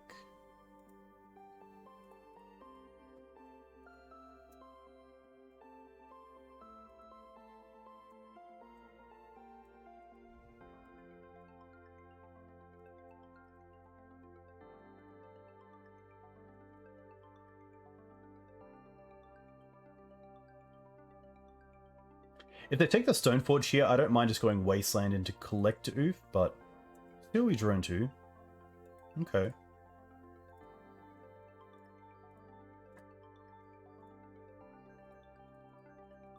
A little bit risky, but I don't mind it.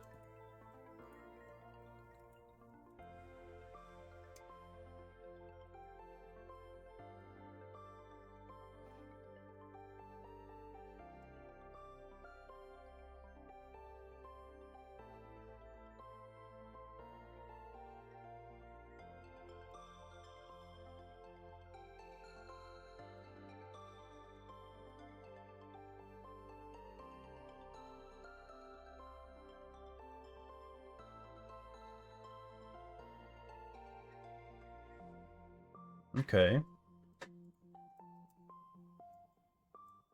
Hey Bob, welcome.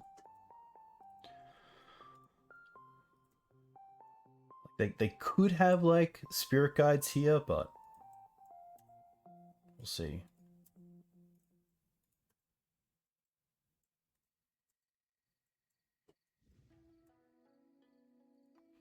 Urborg would be very good for them, because then they can combo this turn.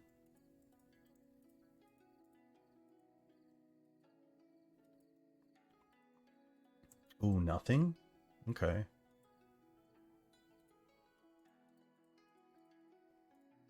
Pretty happy to just Endurance myself. Potentially putting the Wasteland back in. Okay.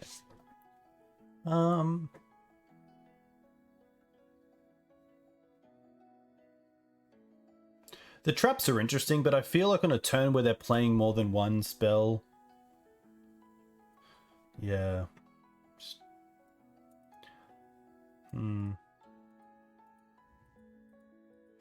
Definitely an interesting one. Hey Bubus, welcome. Hope you're well. Always nice to see you on Twitter.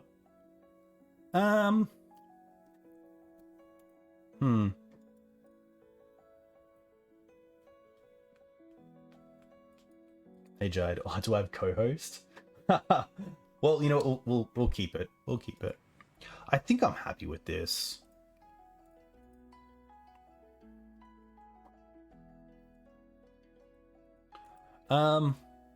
Look, it's a bit rough, but the Caracas is nice. No, I think because it has the Caracas, it doesn't really have a plan otherwise, that I'm happy to mulligan this. This is the one lander with a lot of high cast spells. Okay, a lot better. We'll keep this.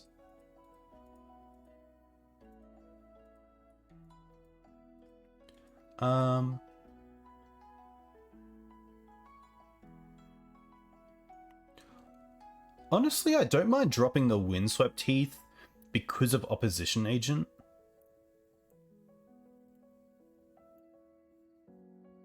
Featuring. There we go. I definitely want to keep these two. That's a must. Stoneforge is a plan. Green Suns is a semi-plan. Green Suns with Stoneforge is obviously really nice as well, because we can go like turn 1 Green Suns, turn 2 Stoneforge, hold up either off like a plateau.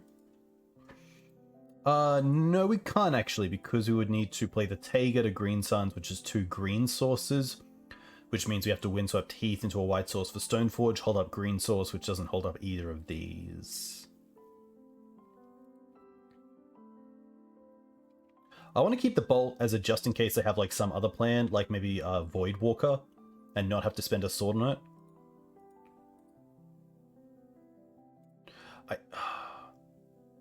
I honestly think it's just going to be keep the Stoneforge, because it does give the hand a plan. Okay. At least now, whatever they take, we can just play our mana accordingly. They take the Bolt, we can play the Plains. Now it's a little bit odd. Okay. That's pretty nice.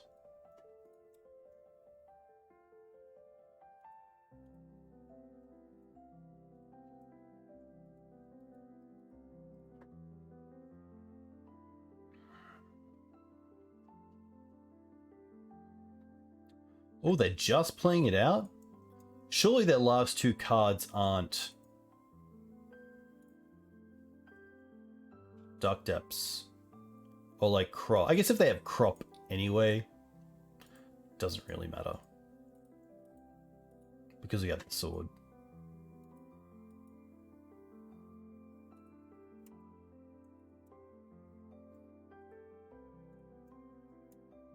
All right.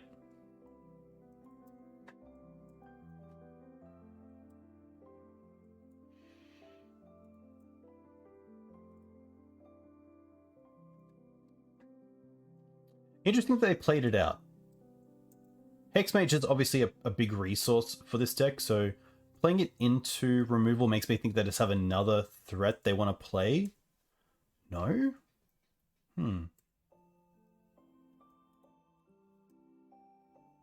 Happy to attack into like an opposition agent.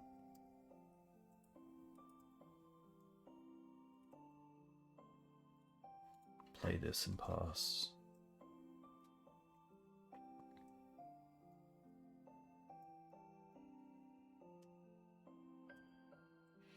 Okay. Stage is now unwastelandable.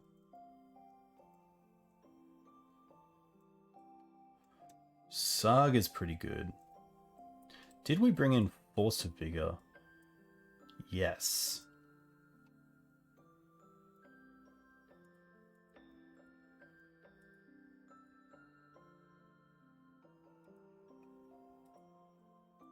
Oh, if we Force of Vigor here, we can destroy both. Oh, that's pretty strong. We're just gonna hold that up, I believe.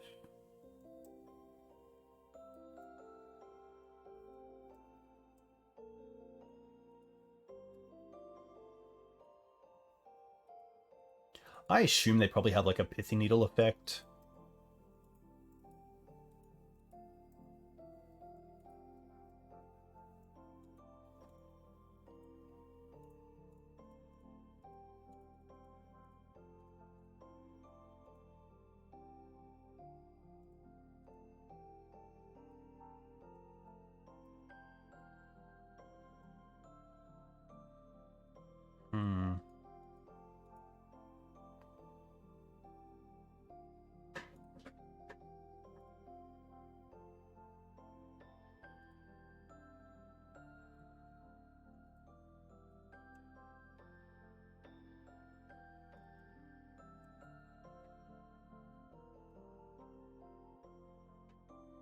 I don't need to fetch here either because it can just tap for Urborg.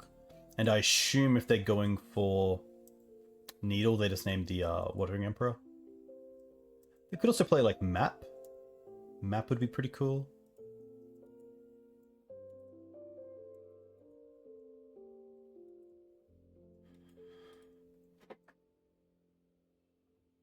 They're actually mono black, I assume now, so they're probably not playing Crop Rotation.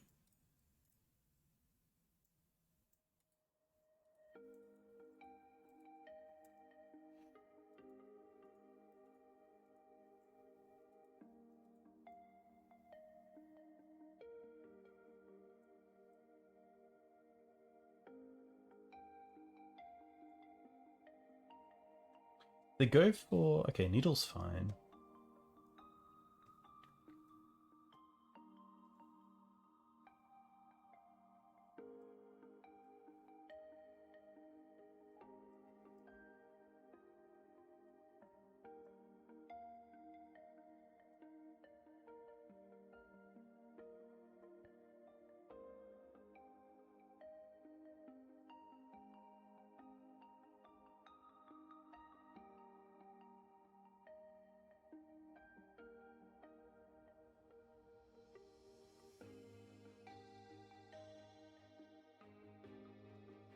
This saga is also going to be an issue because once this chapter goes to 3, they can use the stage to copy a basic and then just have a swamp or a forest that gets to tap for 2 and create a saga every turn. So lands aren't the worst because of Kaldra, but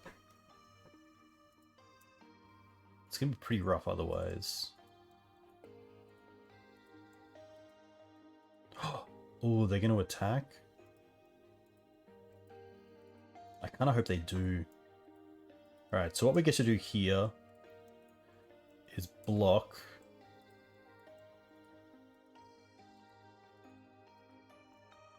And see if they want to trade? Okay. I'm not too unhappy with that.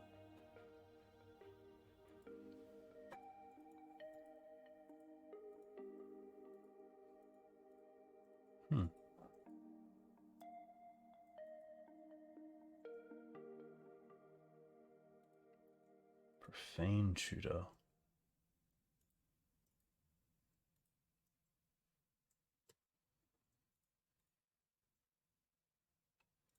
Happy to get Dried Arbor out of the deck. That turns on Cradle as 2/4/7 mana for the Kaldra. Boom.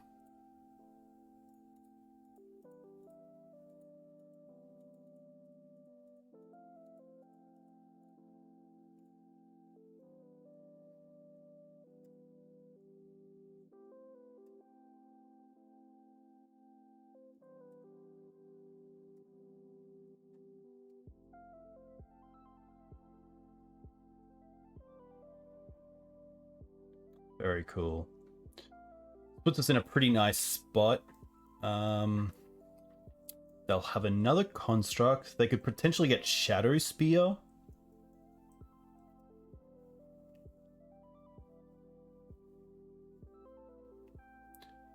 The question is, do they make a construct or do they copy like a swamp here?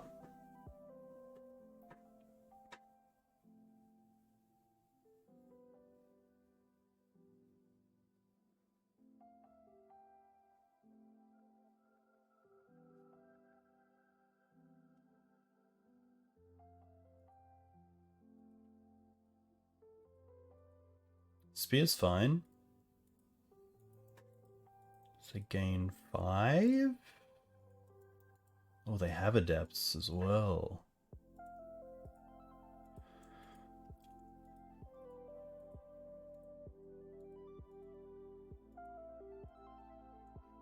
Ooh, Minsk and Boo off the top? That'd be sweet. Attack with Kaldra, throw Kaldra.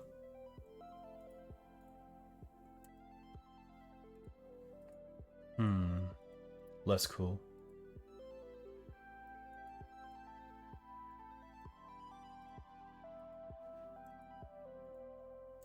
I think here we actually attack and then equip.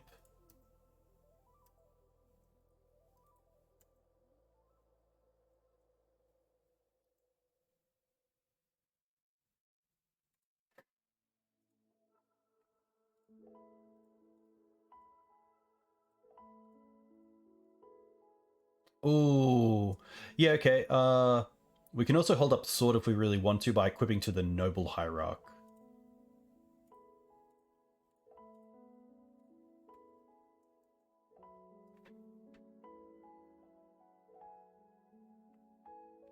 I guess we had near lethal. I could have put the Kaldra on the Dried Arbor. This is needled, so I can't use the Wandering Emperor.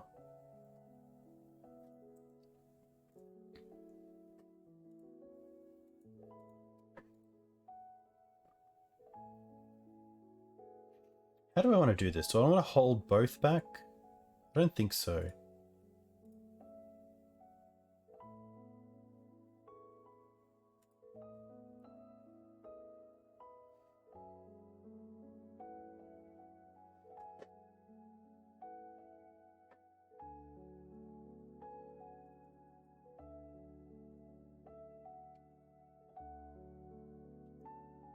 think I'd rather just hold up sword through 2 sources as a just in case.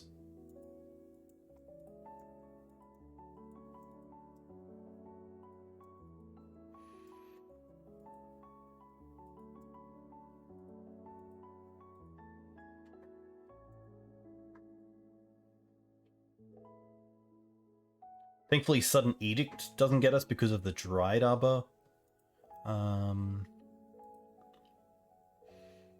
Be pretty... I'm not too sure what they can do to get rid of this.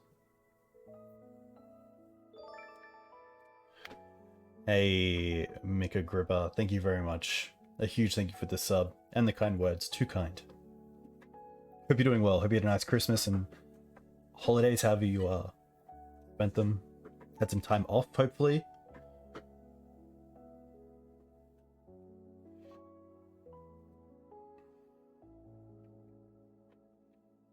I guess they could get, like, Not of This World as a counter to the swords.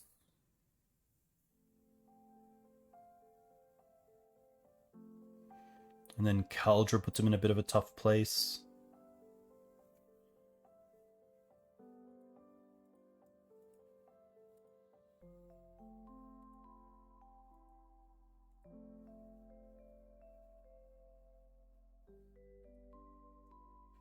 They're going to copy this now. Ooh, do they have Right of Consumption?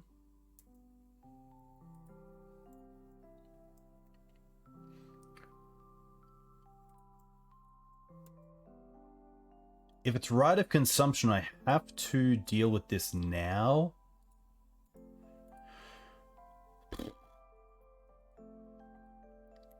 But then why would they do this in Upkeep?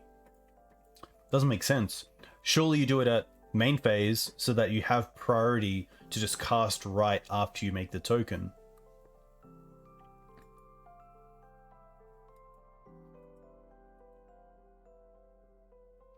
But I can't even swords myself to beat Right of Consumption.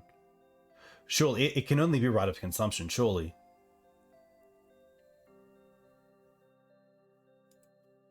I think in that case I just have to swords this, unfortunately.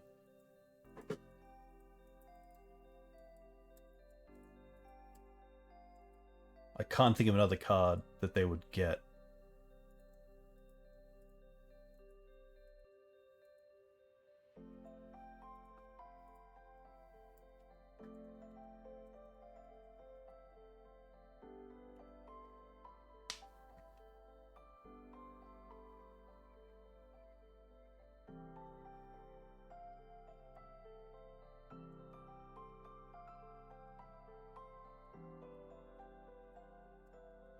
For those of you playing it at home, Right of Consumption is 1 and a black sorcery.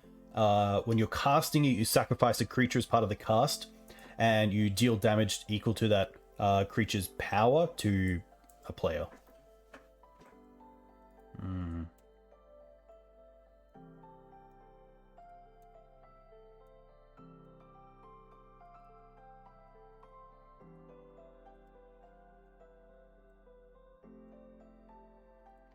At least the plateau allows us to go...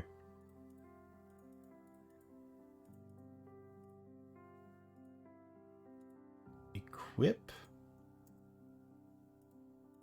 And just keep passing the Cauldron from Manadork to Manadork?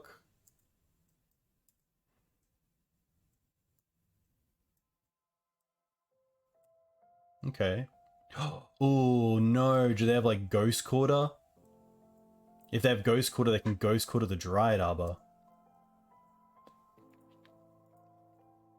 I'm saying Ghost Quarter because typically this sort of deck will Pithy Needle Wasteland and therefore not play Wasteland. They'll play Ghost Quarter as a way to interact with something like a Karakas or a Mazavith. Oh, it's indestructible. Great point. Great point. Look, it's nearing midnight here, so might be a few little things that I just skip. I wonder if they just get another Saga here and play it.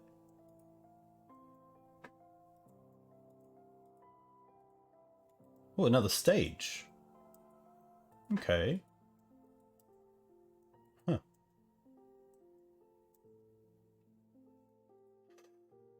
pretty good. I think because of that draw, we just want to go attack first.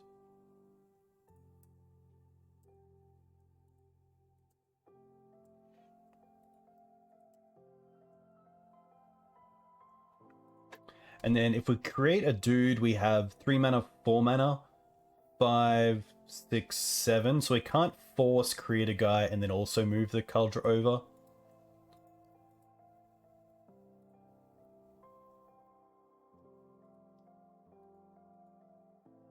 The question is, do I even want to turn on the Cauldron? 1, 2, 3, 4, 5, 6, 7, 8. And the equip is 7, so we'd have 1 left over.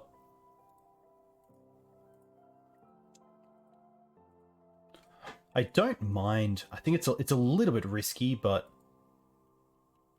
I think here we pass with Force up, take out a Construct and the Needle, and then potentially just tick down on the Construct that's tapped. I don't mind that play.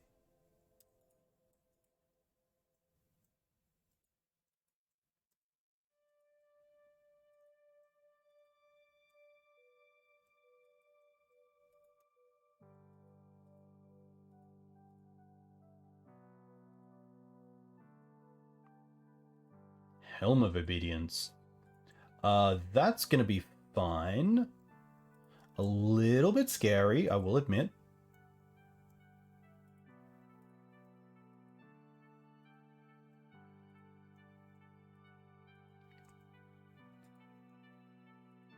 They don't attack? Well, that's huge. That kind of allows us to just probably take out the Helm and the Needle. That's kind of their way to like really win here. Just when it enters the battlefield. As long as the Wandering Emperor entered the battlefield this turn, you may activate her loyalty abilities anytime you could cast an instant.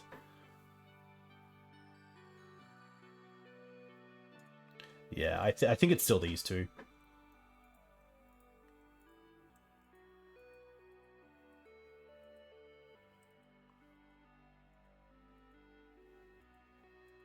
It can't be Helm of Obedience either. Because then they could go like attack with... Sorry, it can't be Rite of Consumption.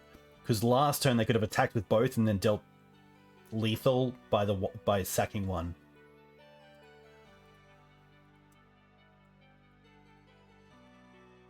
Are they going to try to Helm us and get a creature? Is that what's happening here? Oh god.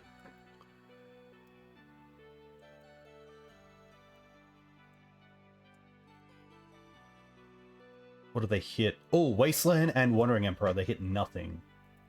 It's pretty good for us. Alright, Minsk, this is your time. Not that, but still pretty good. Oh, we can give this first strike.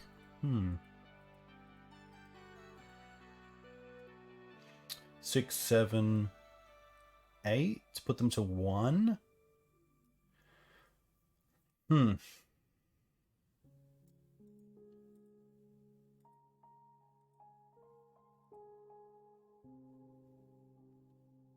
I kind of like just making a dude. Yeah.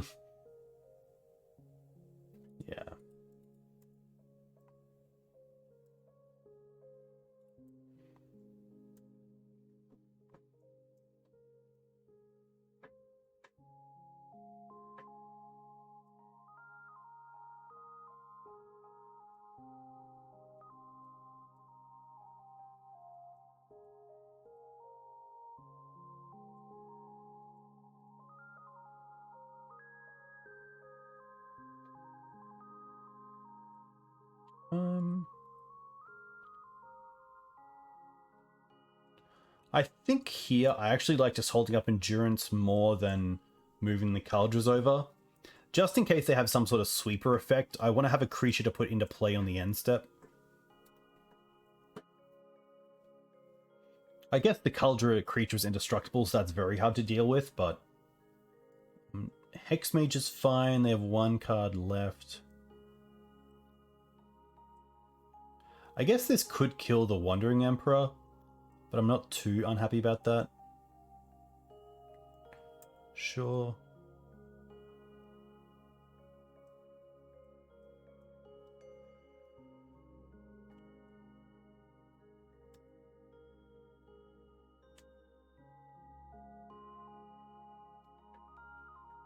No attacks.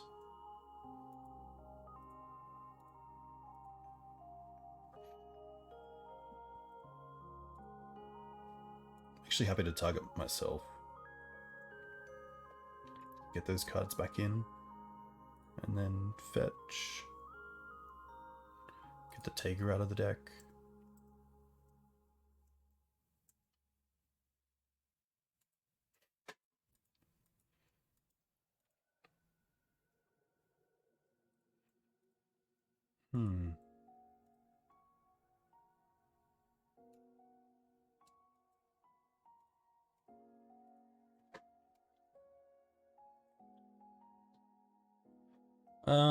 First strike, trample, indestructible, haste. 5, 6, 9, 10. Okay. On endurance. 4, 5, 6, 7.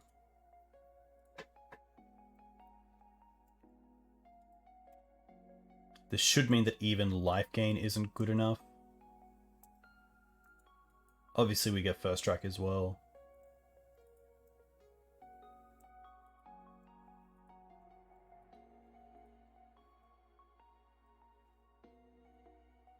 Yeah, that also puts them in a really weird spot where they have to like double block, but they don't really get that much value. Nice.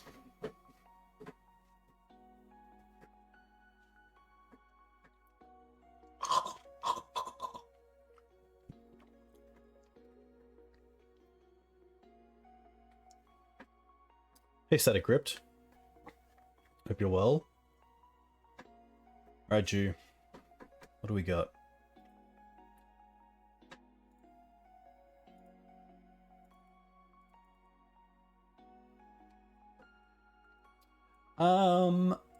Look.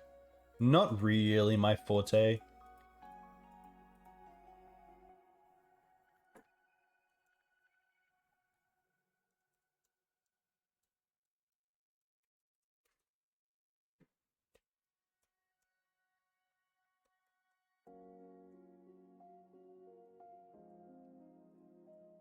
Yeah. Oh, just a wasteland hand? No, thank you. Well, we're kind of back to square one, but we can keep this. And I think I'm happy just keeping this 5.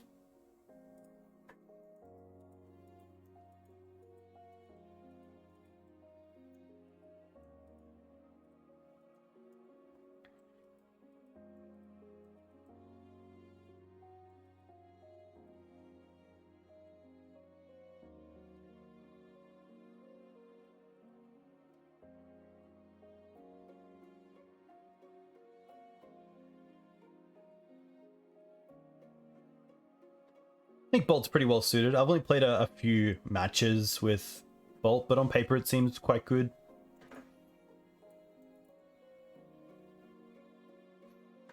Also here I don't mind just taking out the city. Attacking the mana isn't usually that great, but I'm not too scared of what they currently have on board.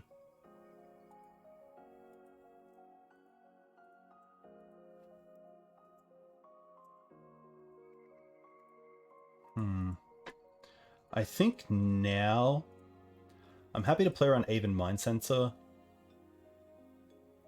Get a Tiger and play Ignobled.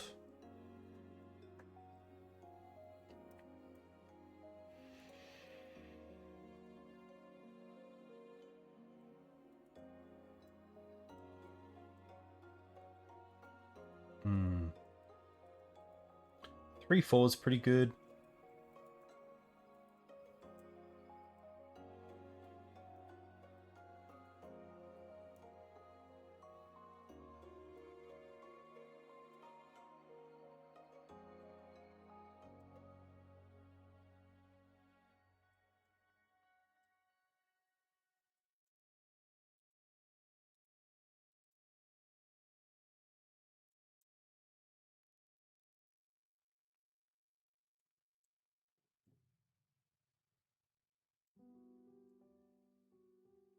Okay. It's kind of cool.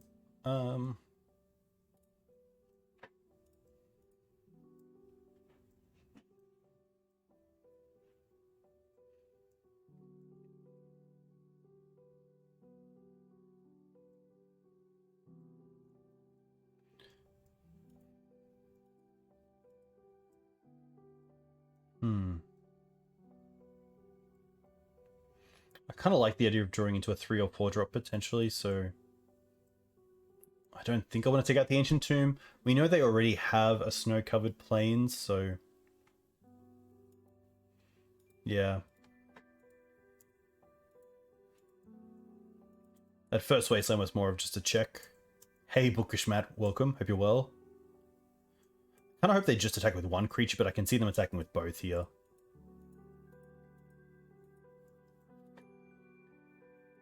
Yeah.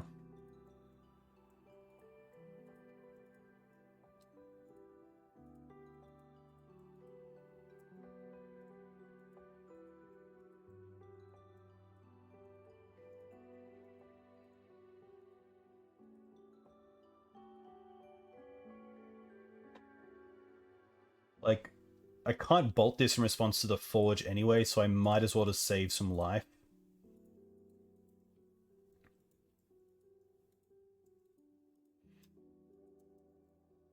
Hey, Strass Daddy, welcome. Hope you are doing well.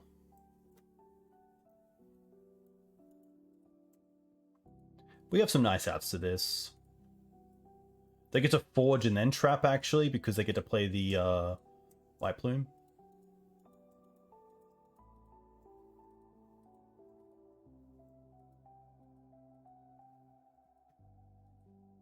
Liking the color choices. Thank you. Interesting. That is holding up Solitude. I think so. Wooded Foothills is Dried Arbor, which is kind of nice.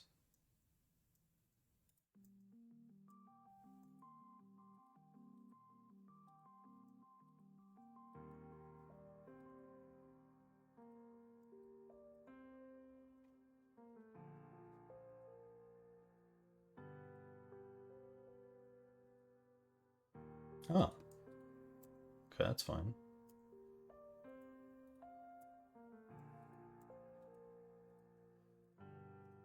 Trap, we have to block, we can't block, that is game. Initiative! I like the Force of Vigors, the Batterskull, the Path.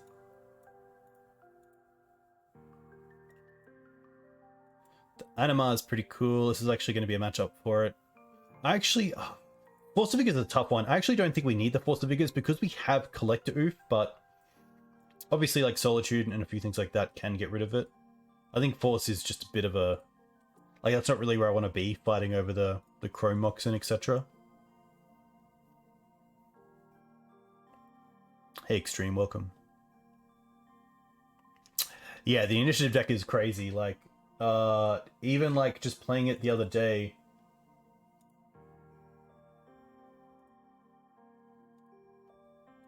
Like, this... Let me get it up. This was the end of their turn, where they had the Initiative, the Crown, 3 creatures. I had nothing, but I have an Aven Mind Sensor, and then this is the end of my turn. I have Aven, I get White Plume back, I have Solitude, and Palace Jailer, and the Crown, and the Initiative. It's just crazy. It kind of feels like a sub-game of Magic. It doesn't feel like Magic itself. It's actually a pretty tough one. It could be the Ramanap. Like, although the mana's a little bit rough, I don't think if I'm in that position where I'm wastelanding them, I'm in a pretty good position anyway. I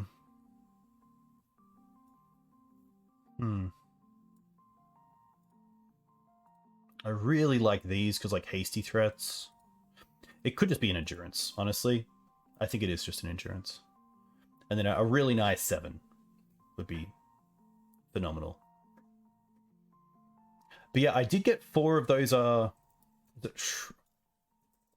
Shrine? No. What is the card that has protection from, like, other colors you have or permanents you control? We know it, team. We know it.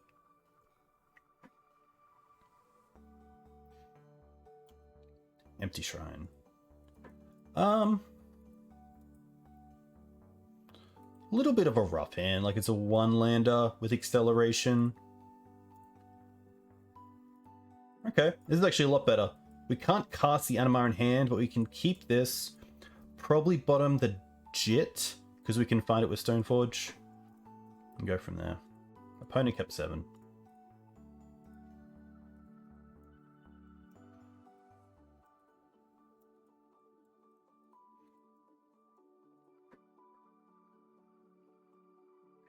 Empty Shrine? Yeah, I did get 4, but I was like, I don't want to play that sort of game. I probably should, because you're definitely going to run into initiative online. But that's, yeah. Neither here nor there.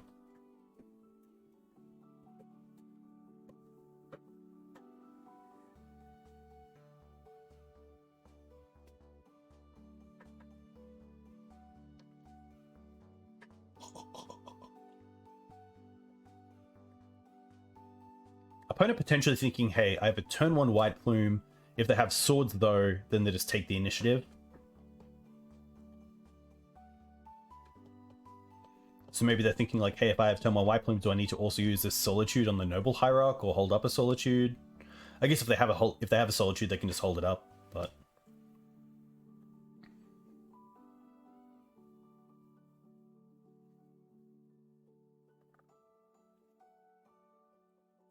Okay.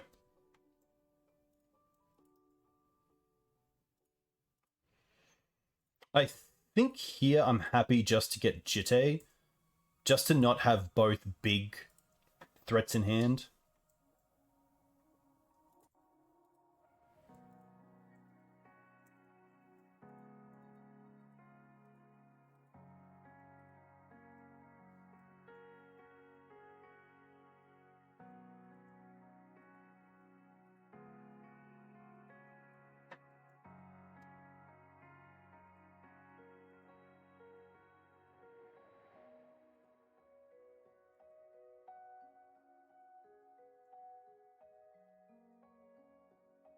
A land here would be quite nice.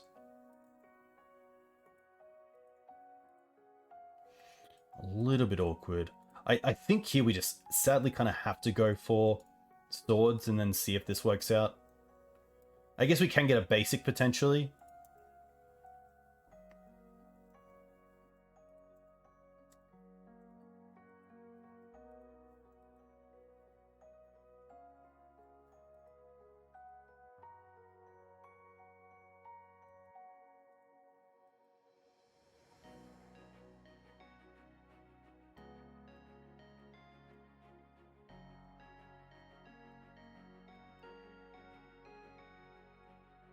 And then the Wasteland is probably, like, putting them back to 2 mana is a little bit better, but obviously putting us back to 1 mana is tough, but having this Ignoble Hierarch is nice. I don't think the Wasteland's doing too much for us right now. If anything, it's just trying to buy some time off them, but...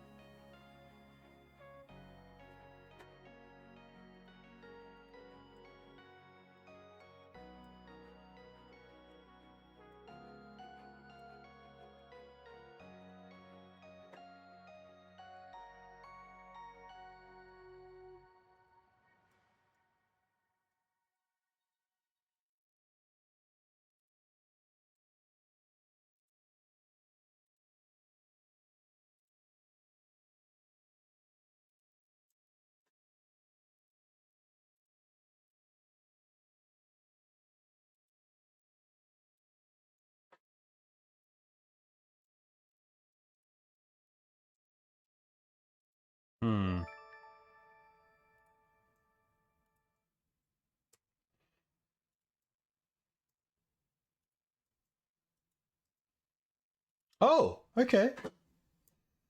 Hey, Extreme, thank you for the tier 1 sub. A huge thank you. That is really appreciated. Thank you very much. Alright, now we have a plan. We can go for Forest.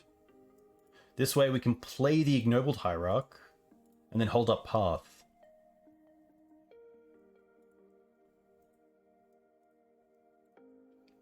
Nothing from them is really suspect.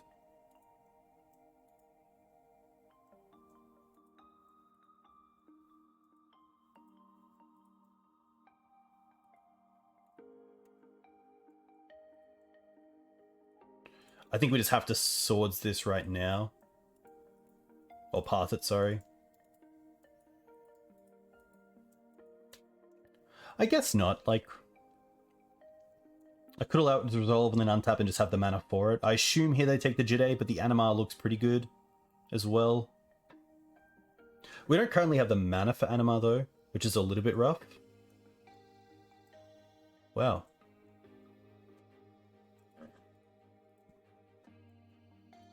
Ooh.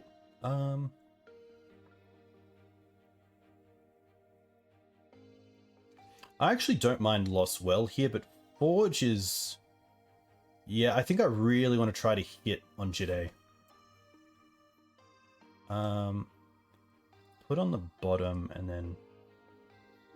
Maybe not, actually. Yeah.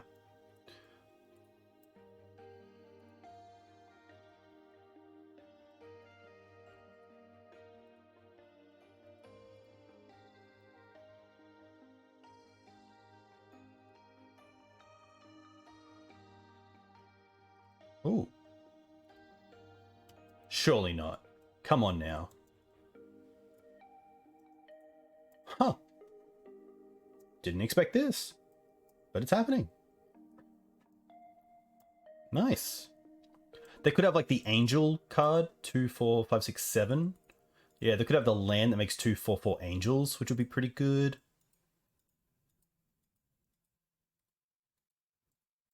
It has to be, surely. I mean, to be fair, they did have like Sword Solitude, White Plume, White Plume. Yeah, wow. And I believe this is 2 more. Cool. So a land off the top would also allow us... yeah, we can stash here, and then we can cast Anima and also attack this turn.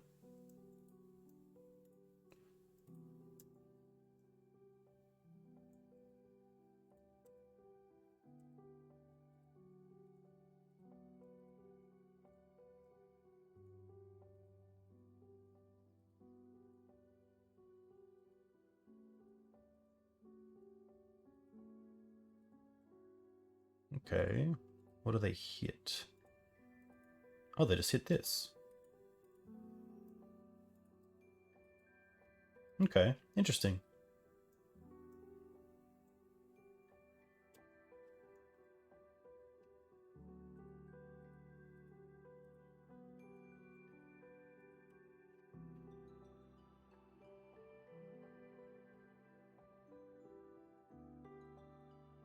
Because now we get to cast Anima for the first time, ladies and gentlemen, which is very sweet.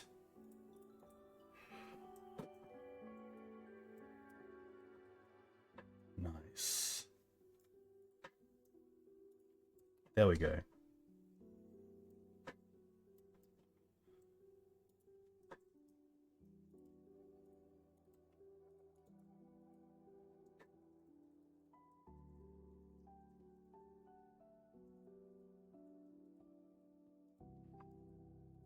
This must be the Angels. Oh, I guess they could have Walking Ballista. That'd be pretty good.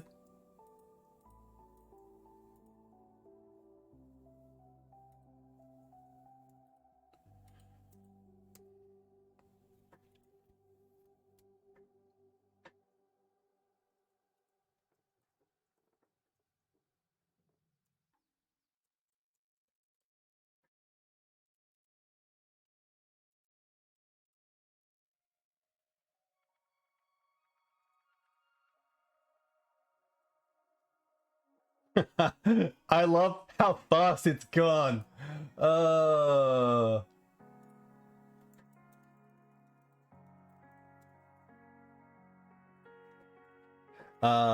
Yeah.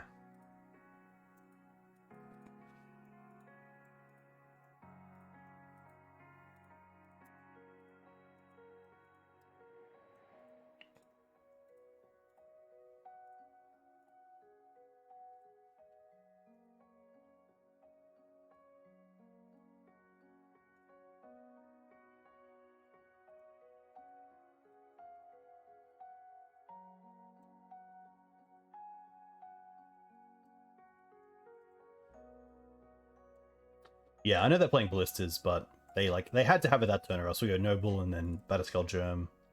Oh, we do get that. Interesting.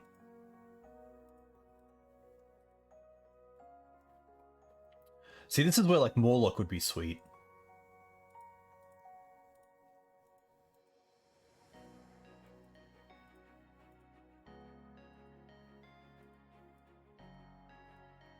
Could get Oof. I don't mind trying out for Oof first before we attack. The question is really like, do we try to get 4 damage in first? Oh, it's Summoning Sickness, of course. I'll go to second main.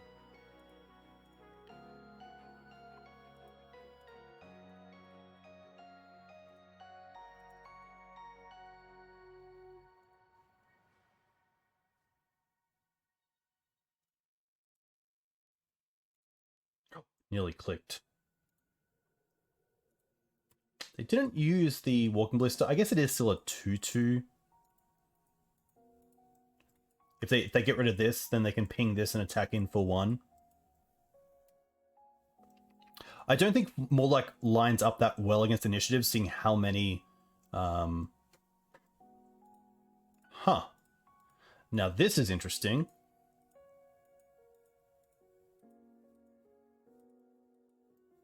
We're definitely blocking, but with what?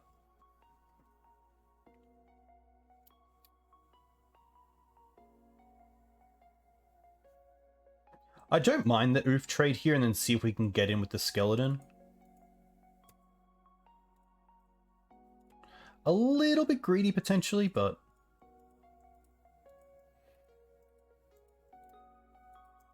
Turning on the Jade is just quite nice. This is fine.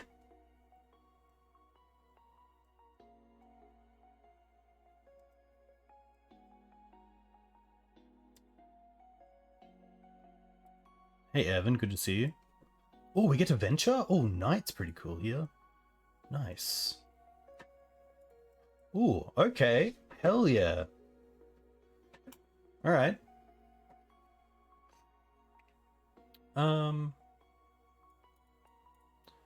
Interesting. I don't mind just running this back. Yeah.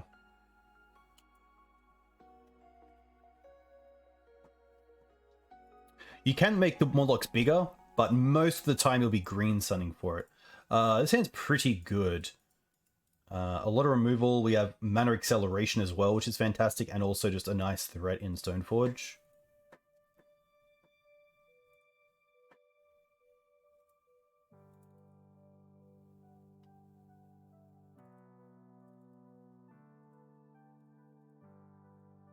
Gonna keep this.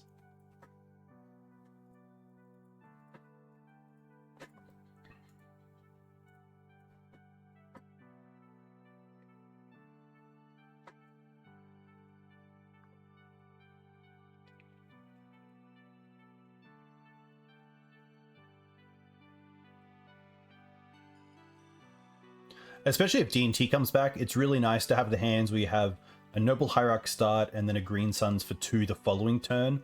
And if your opponent goes like turn 1 Mum, then you typically don't have an answer, but to have Morlock for that is really good.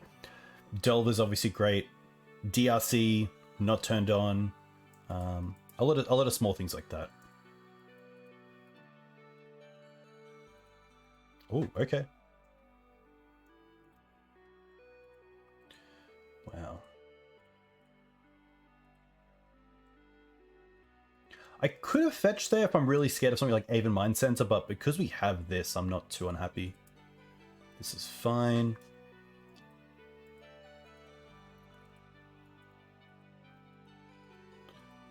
Now we have the Bolt as well, which is really good. We can hold up the Swords to Plowshares later on.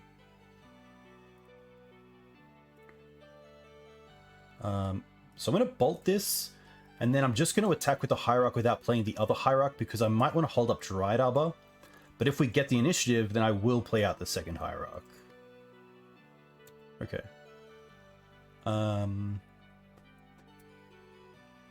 Probably don't mind the forest. It doesn't really matter, given that our mana is so strong, but it is quite nice to have.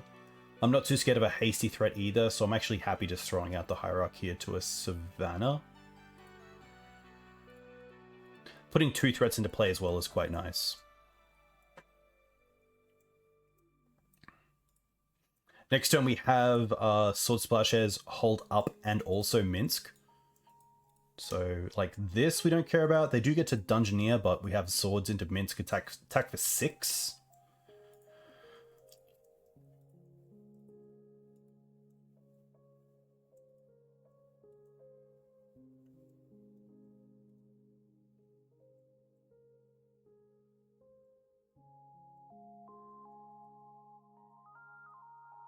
And they're scrying, which makes me think their hand is a little bit vulnerable. Oh, we could also...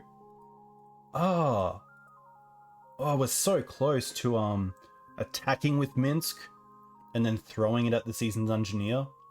Fleetwood's cool as well because it can be ticked up with Minsk because it has Trample.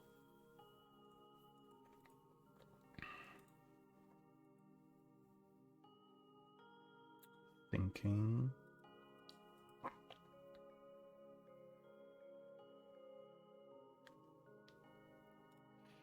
Yeah, it's just going to be Minsk and Hold Up Sword.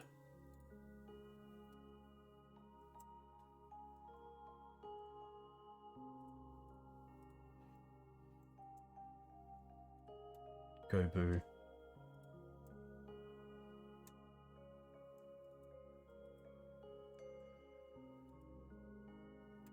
Take the initiative. Forge. Probably just onto a Hierarch here. And then get rid of this. Nice.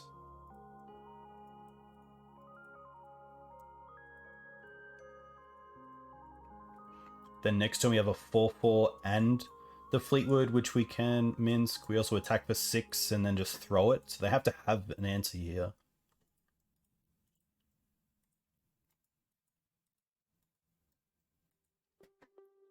But the 7 was nice. Double removal, double way to accelerate, and then Stoneforge.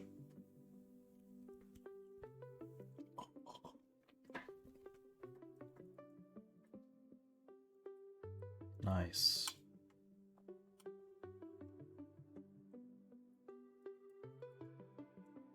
Very cool.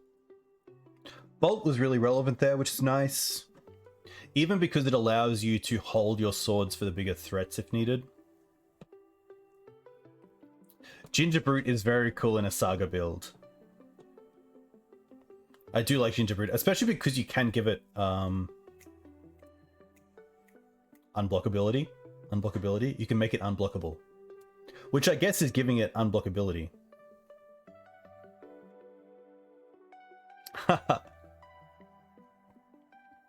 I also think I do make a ton of little mistakes that do add up, and so I deserve the 4-1s. I don't deserve the trophies.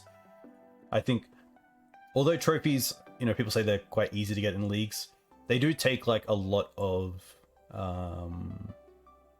concentration. Like you can't make a little mistake, especially with a deck like Maverick. You can't make a small mistake that snowballs, because then it could be turn 3, but it's over by the end.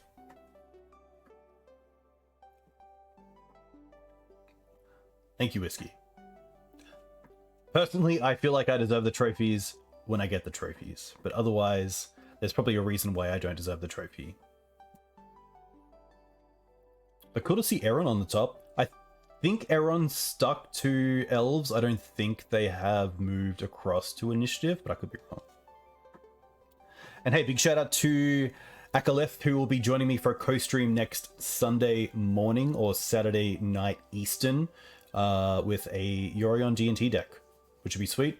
I believe it's going to be their build, which is with Seasoned Dungeoneer, which is pretty sweet, and it's been performing really well, so very cool to have Akrathon. You can find them, of course, on Twitter And they also started creating some very high quality D&T content on Patreon, which I believe is free at the moment.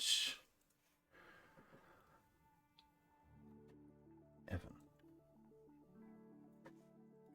But yeah, check them out here. All right, Team Mentor, we on the play. And we have a pretty nice hand. The dried up is a little bit rough, but we do have acceleration.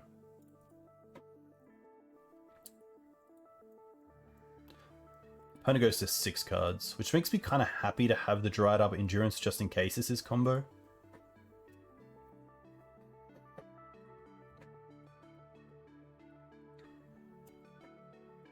I'm also going to go for Teeg here, just to make sure we have the bolt online.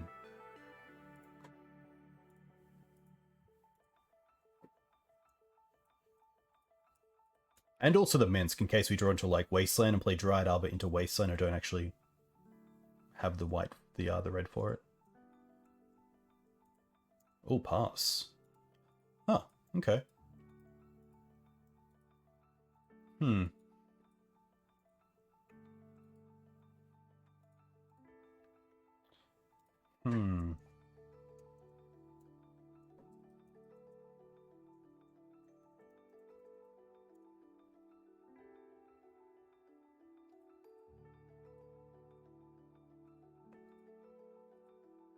I think I like just holding up endurance here. Playing the Dried Arbor is nice because it means we could potentially play the Minsk next turn, but I like the pressure of endurance potentially.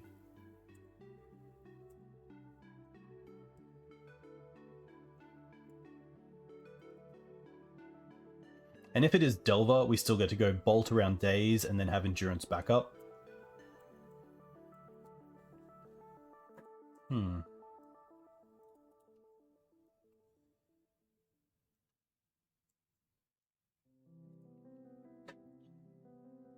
Well, we can do a bit of a Daze check here.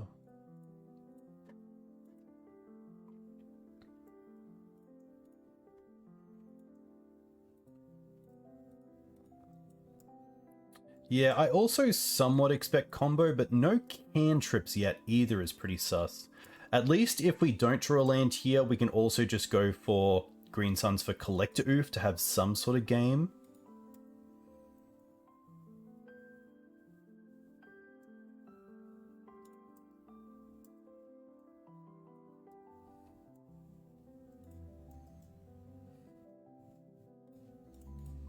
So I actually don't mind that.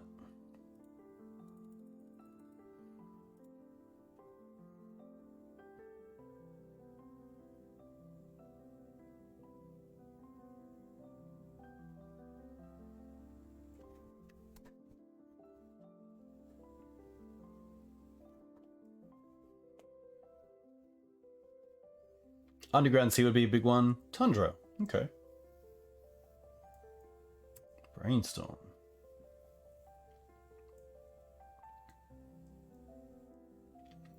Oh, what would suck if this is a Terminus deck and maybe like a 4-color control deck?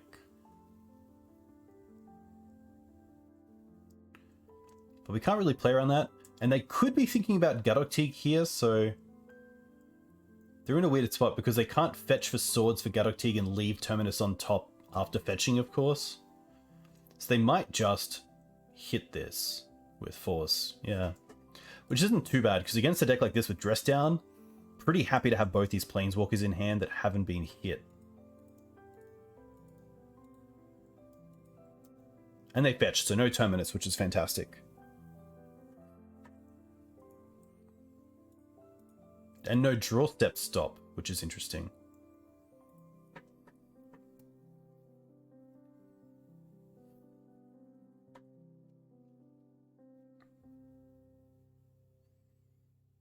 Ponder's fine. Yeah, I think now I'm pretty happy to go after Minsk. See what the Ponder does. The Ponder chose to not shuffle. Wasteland, easily the best draw, just so we don't have to worry about Terminus. Nice. Which honestly, I should have played the Minsk first to bait out a force potentially, because I think they're more likely to not force the Minsk if they think about just terminusing everything after, but you never know.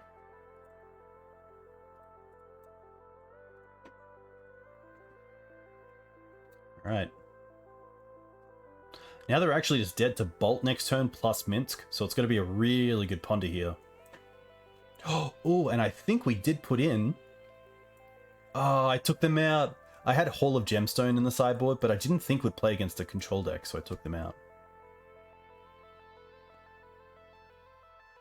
Caracas does deal with Boo.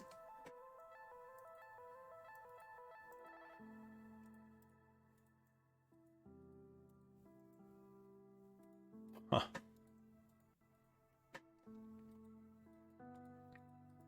I'm not too sure either. I feel like they really relied on the Brainstorm. Potentially looking for Terminus and just saying, hey, I'll allow these creatures to come down, but I'm most likely going to Brainstorm into Terminus. I think here...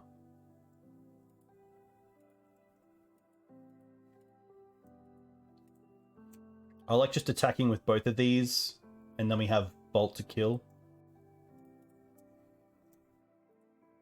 This also means we can hold up Bolt and Wandering Emperor if needed.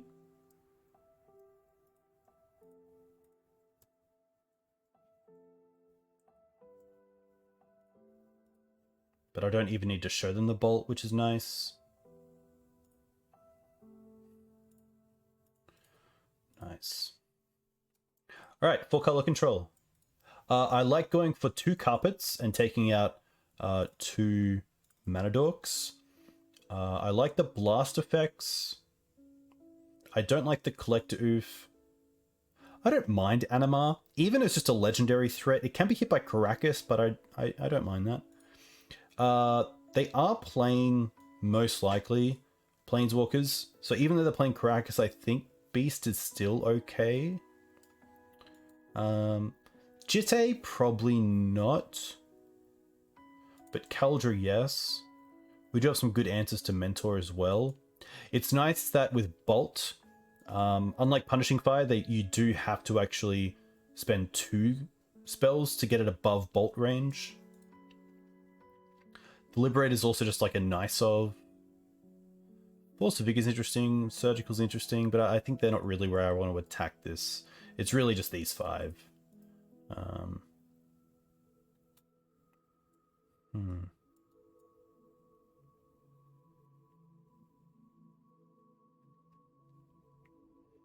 I could honestly see... like, I'm not a big Deafening Silence fan, but I think they have enough answers to Mystic that Kaldra's really not going to be realistic, and Silence can really screw up some of their plays, especially with Expressive Iteration, and it doesn't really hit us, which is nice. It also slows down Mentor. It's not the greatest card. I've always wanted to try it, but I wouldn't write it down anywhere. And this is obviously a mulligan. This is the sort of matchup where I want 3 to 4 lands in my opener. This is pretty close. It's kind of the same, but we have Carpet. However, they most likely have Prismatic Ending, but I'm not going to go to 5. Just going to bottom a Bolt.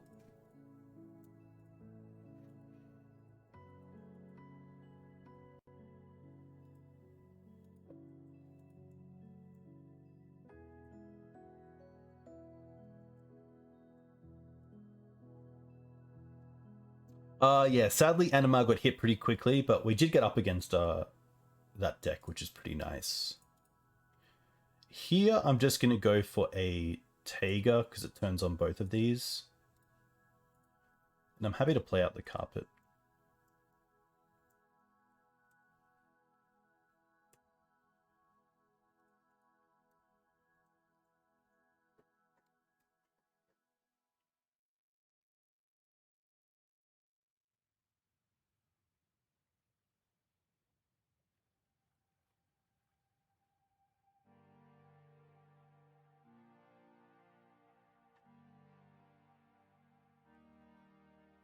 Okay. Oh, Wasteland? Okay. Look, we're not... I don't think we're doing too much else anyway. I assume that means they're a loam deck as well.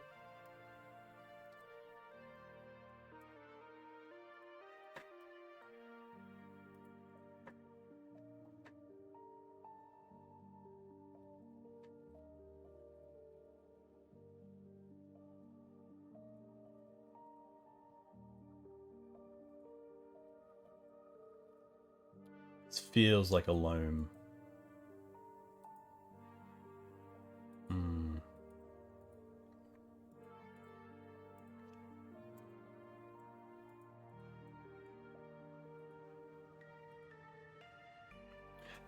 I think it was a pretty poor 6 to keep. I think that there's reason to not keep a 6 just because it's literally 6 cards. I should just go to a 5 that actually does a little bit more.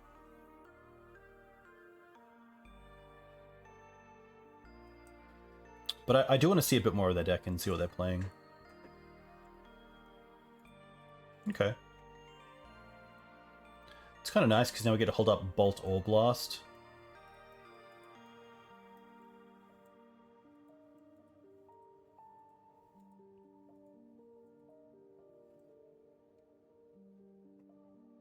Yeah.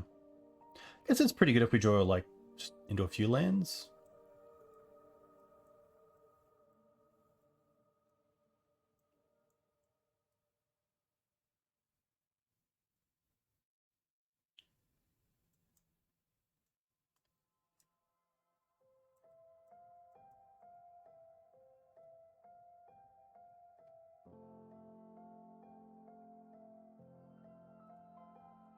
Oh, okay, so a little trick here. So in response to the boo, we can fetch. We do have to get the Taiga here. And then bolt the Minsk before the trigger goes off the stack, but they obviously have the force. And I think we just concede there. Wasteland changes things a little bit. But, like, we do have, like, Ramanap, Endurance. I like the Reacher bolts. I think the Silences are where I want to be. Also, Carpet just works well into Wasteland. Yeah.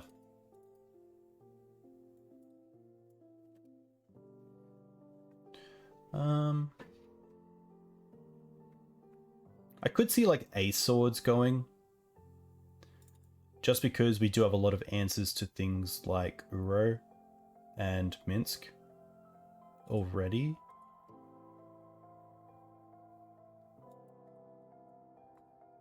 What do I want? It's probably Kaldra. Just really forces them to have interaction. No Hull Breaches. The only blue card is Anima, and then I guess Mindbreak, but really trying to stick there. Yeah, Batterskull's also not too bad. I kind of like that, actually, that Batterskull's a little bit easier to cast. But Kaldra is nice.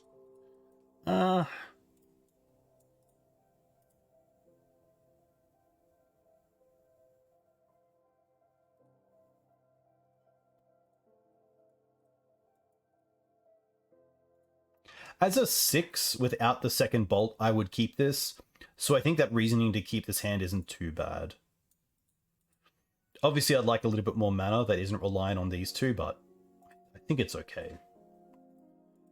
And again, we'll just be going for Taiga.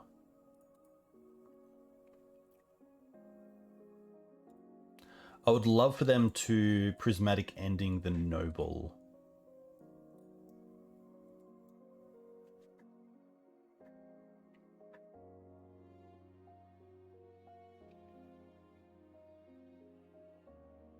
Nice. Which is a little bit awkward with the carpet, but...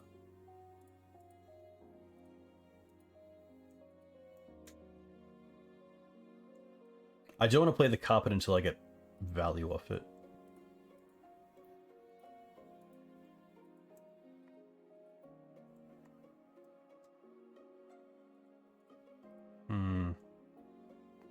Now I probably... Oh, this is tough. I think I just play the Carpet out, because if they have Wasteland, then I think that's worse for us.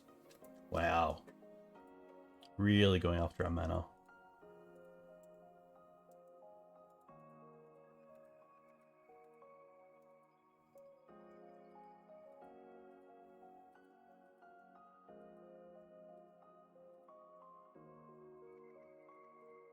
Not too bad.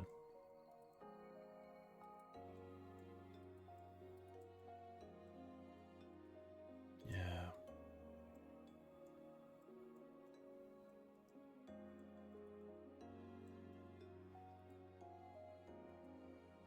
I think here, just because we're not really in a position to do much, I would rather cast this pitching the Outland Liberator.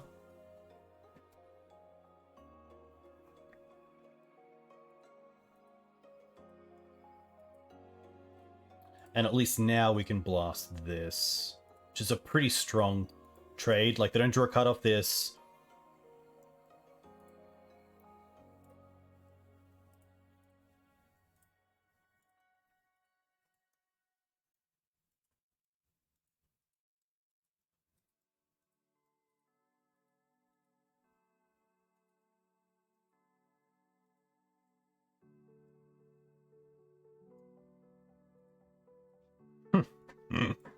Okay. I get it.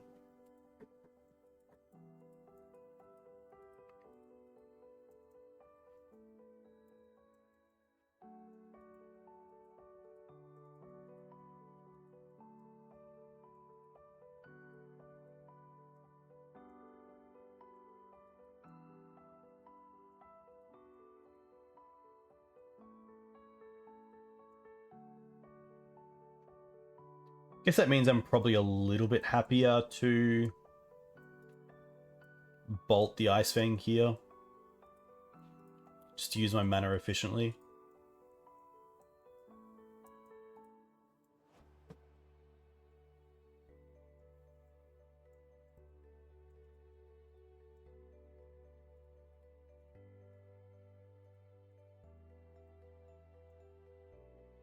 Hey!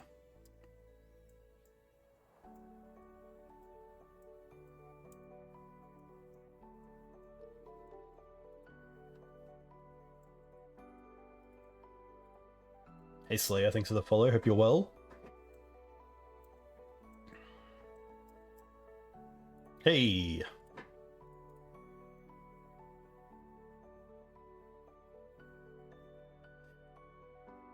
I think, this is a tough one, but I think Plateau here to cast Double Bolt is potentially better than getting blue for Anima. But surely they have like a Force or a Swords here if they've had no threats to cast. It just has to be. Okay.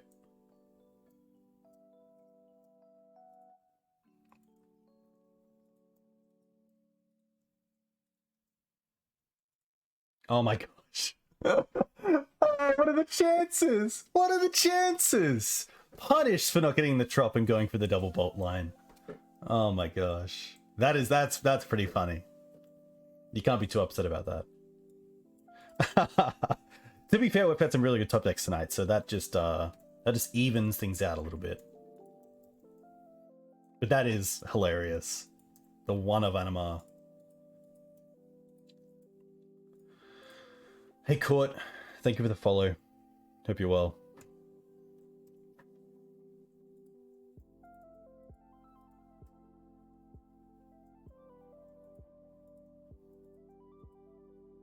I guess Animar's not that great in this matchup because they can just double dress down, or dress down it and then deal with it.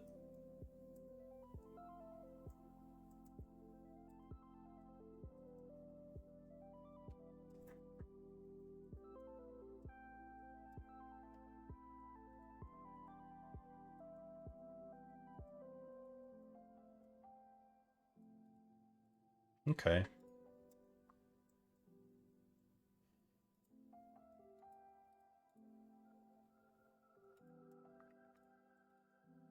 I just want to see if they tap out a little bit.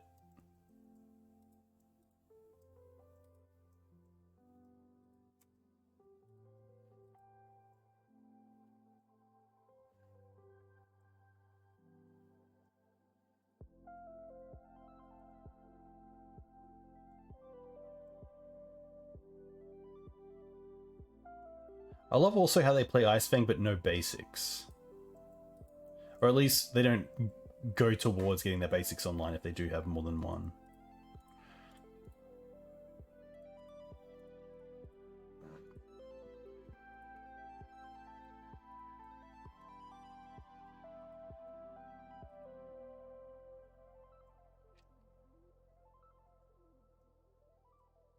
Opponent having a read.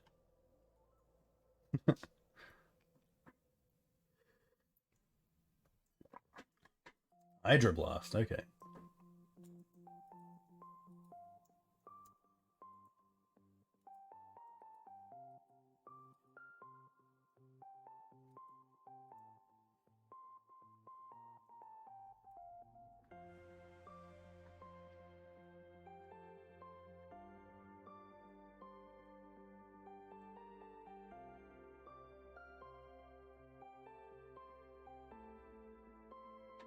No shuffle.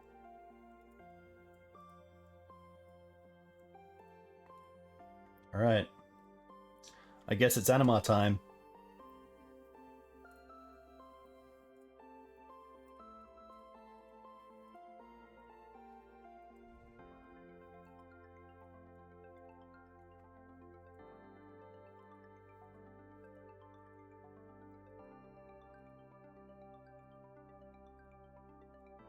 Cool artwork.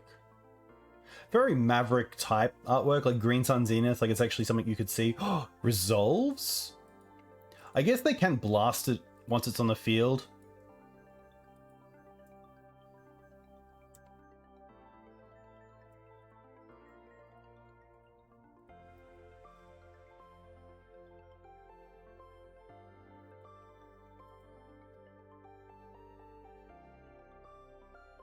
Or Caracas it.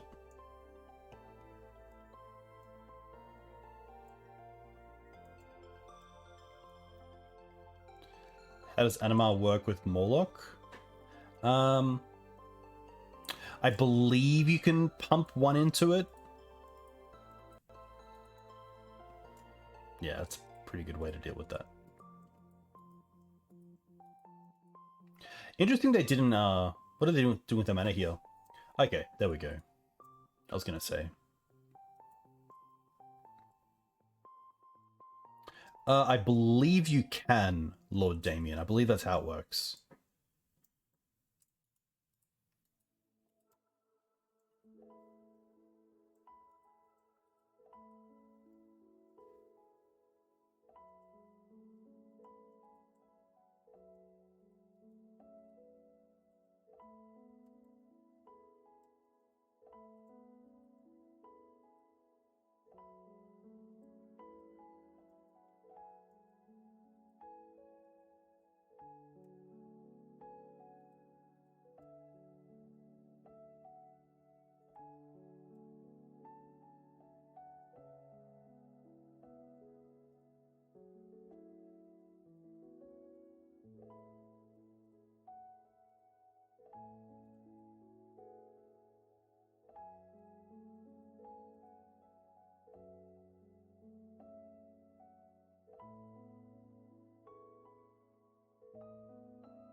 Nice.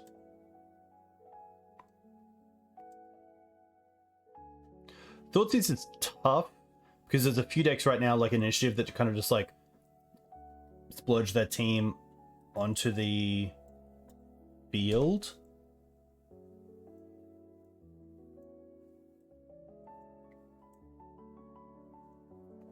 Voidwalk is interesting, but also like one of those cards you kind of want to build like a combo around.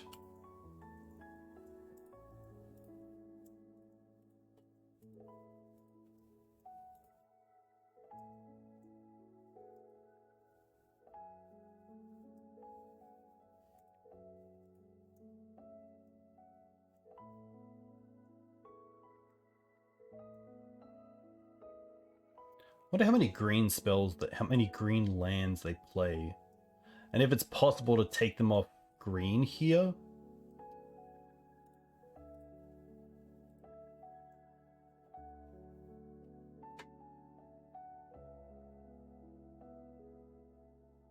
Probably a second trop, I assume.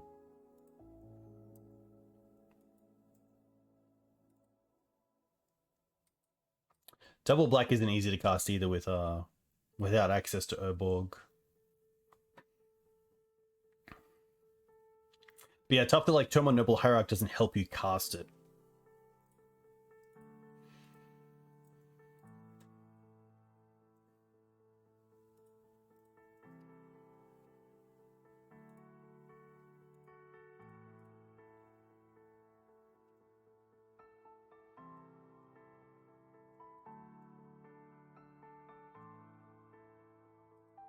Oh, okay.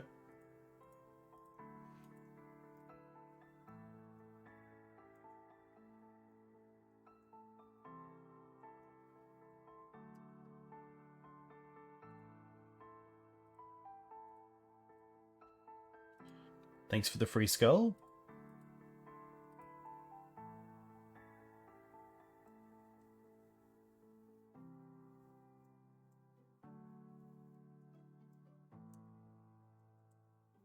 I guess like I could have maybe wastelanded them off the ability to hold up force, but I really want to see if I can go after their green.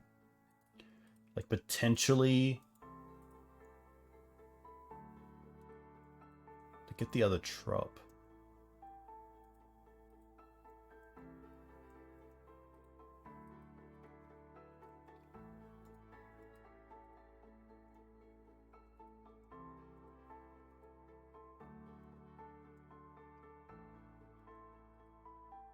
Hmm.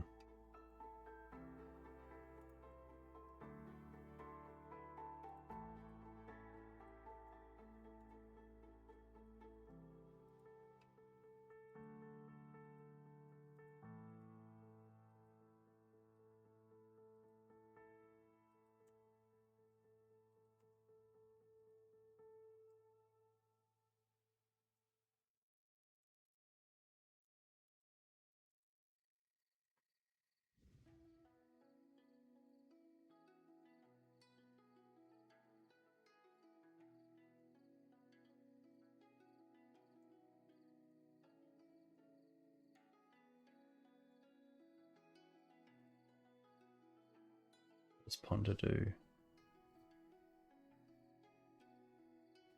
Chose to shuffle. All right.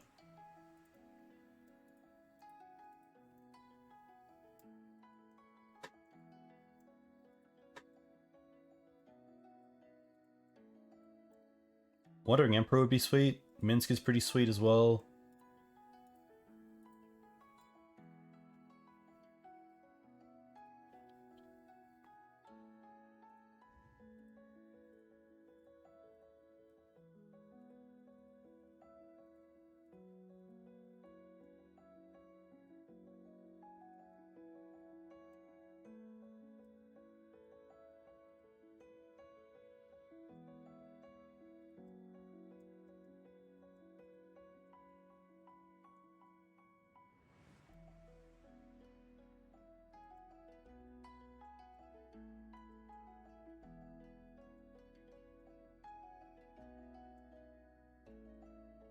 I'm just really trying to like get something going.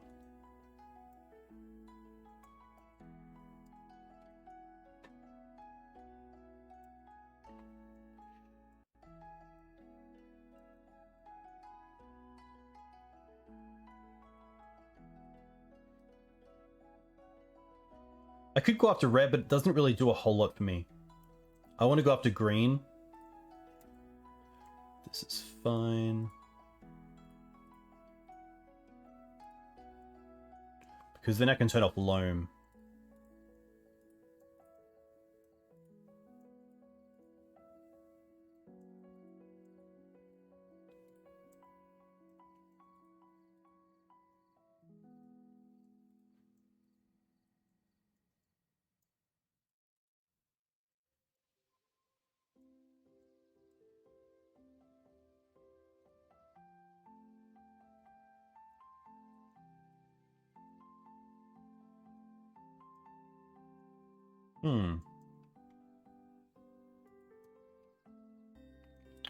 I don't believe we actually have another threat, but... I don't want to hit the green now because they have 4 sources, and 1 source allows them to loan back everything, so... And I'm not too scared of Uro with double swords either. Kind of nice they dress down there because we don't actually have a target to hit. Also just blocks the boo.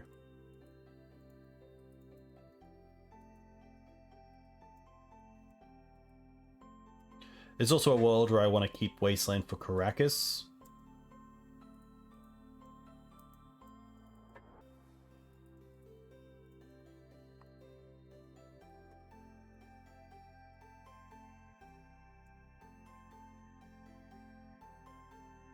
Okay, there we go. That can hit green. That can hit green.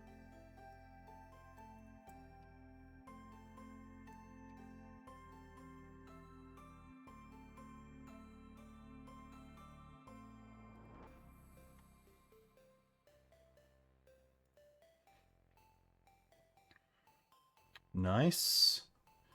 Get back Wasteland. Sack and hit green. Sack and hit green. That should be all of their green sources.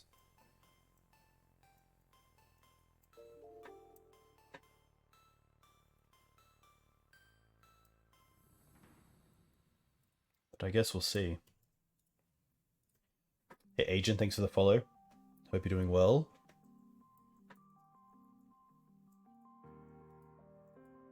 They probably have a basic forest because of the Ice Fang, but can't really play around that.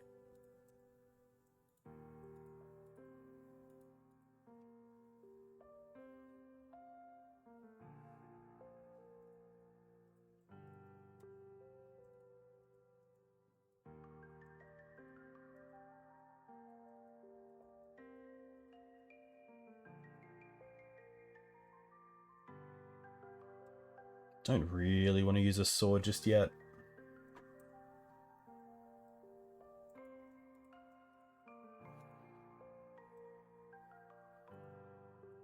Okay. I'm just going to take this draw step off that isn't relevant anymore.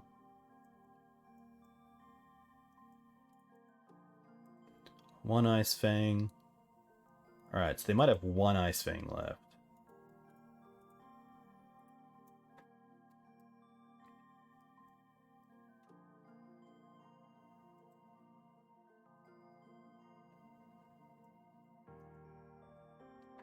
This is going to be like a tough little battle here of who can get there.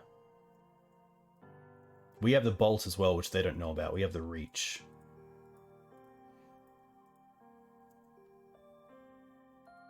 Okay, that's pretty good.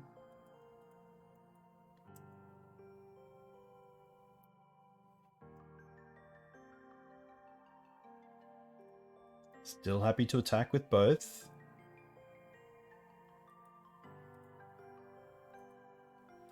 A little bit awkward if they have... No, they can't have Endurance because they only have 1 green open if they do have a forest.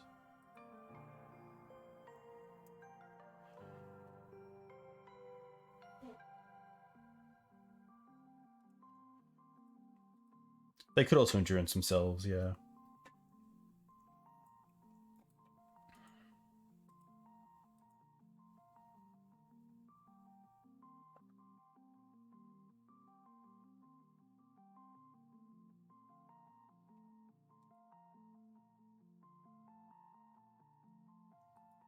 Cool game. I mean, to be on 1 land for ages, but also them just missing on a real threat for ages. Kind of had a little bit of everything.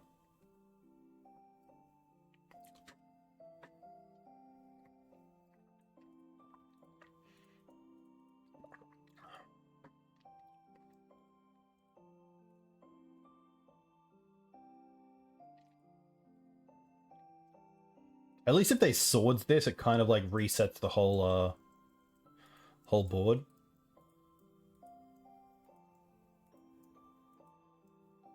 And honestly, if they just pass here with blockers, then we can just double swords the Ice Fangs and get in.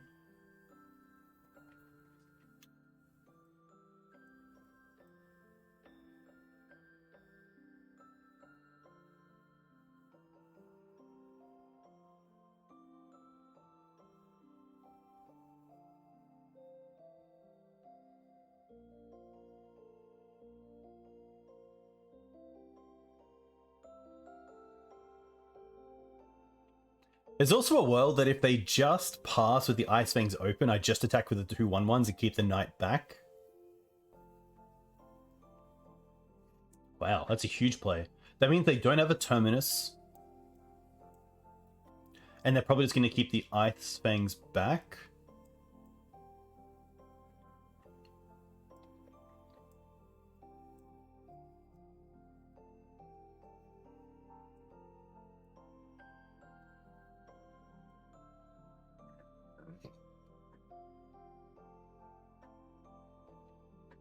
But we do have mana open for all our planeswalkers here.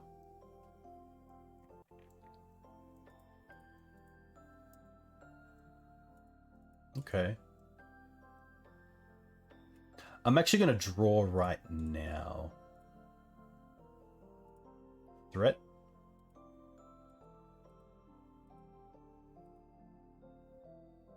No. I'm happy here to attack with the Stoneforge.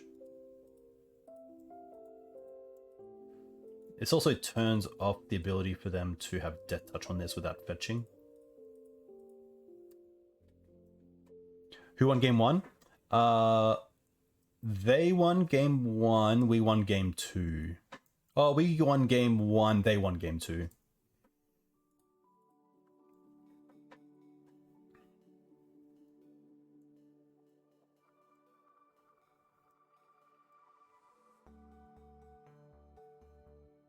There's an Uro.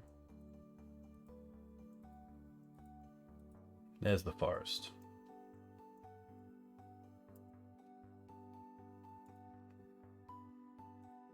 I do want a swords now in case of Caracas.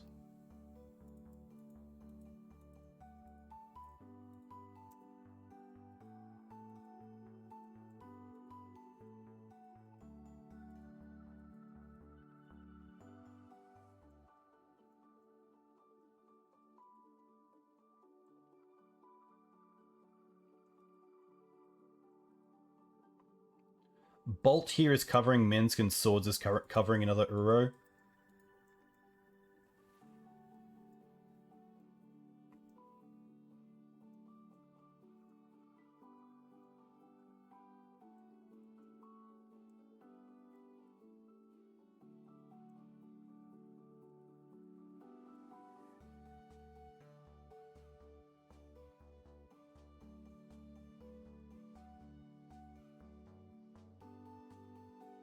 I'm not going to play the Wasteland, though. I think I'd rather have it as an unknown card here. And we have the mana to cast everything we need to anyway.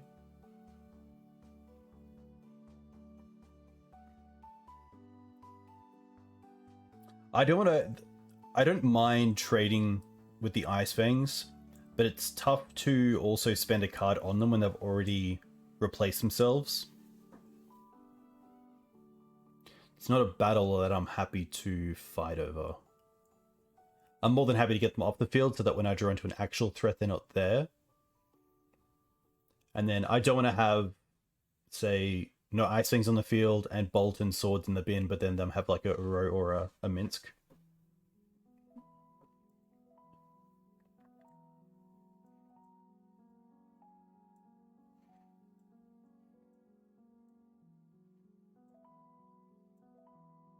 Well, they failed to find? Huh. They just wanted the shuffle.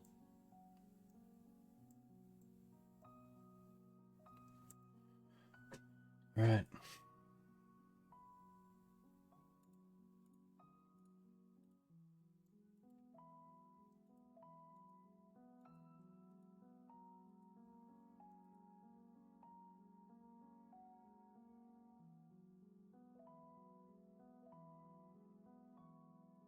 Nice.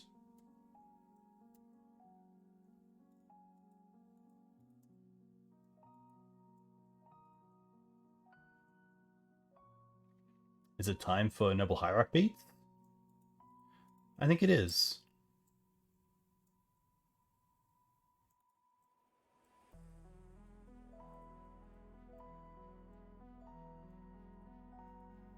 I don't mind taking them off red here.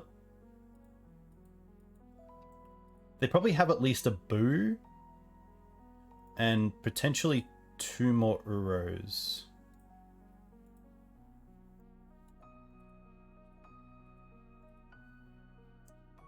Red turning up Expressive Iteration is quite nice. Or at least they have to go land into Expressive Iteration and can only really... I guess they could get multiple spells off it, but...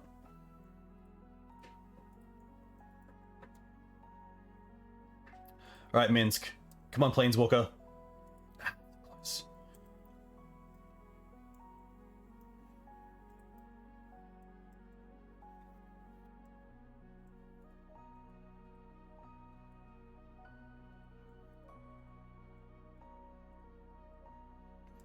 I don't want to throw the Karakas into a wasteland before we get value off it, so I'm just going to hold the Karakas for as long as possible.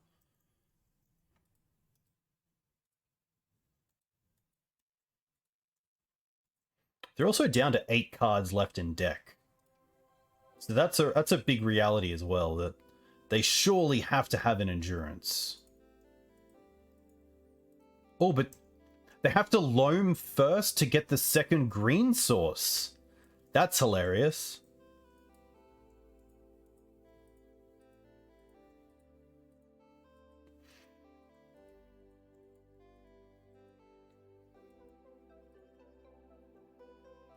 Okay, they can Uro.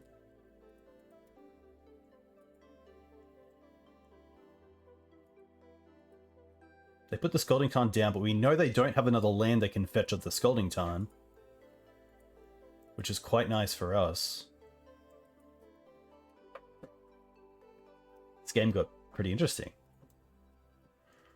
Ooh, that doesn't really help, but I want to cast it like this and see if they do anything. Surely with 7 cards in hand, I could see a force here.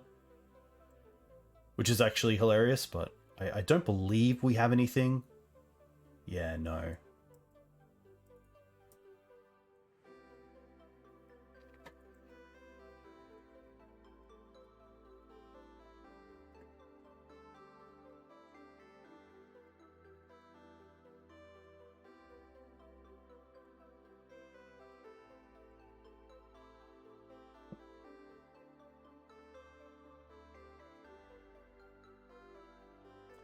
I feel like this deck plays a lot of fluff.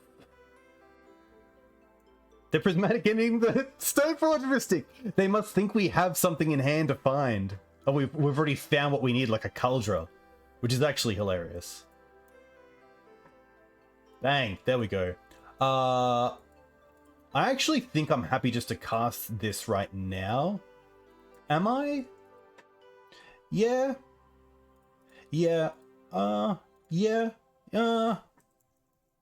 Let's have a think. We got 7 minutes. I can cast it under a force. 1 force, 2 force, 3 force. They're probably trimmed. Yeah, I think I just hold it up here with Plateau. So I can hold up Bolt and also the 4 mana.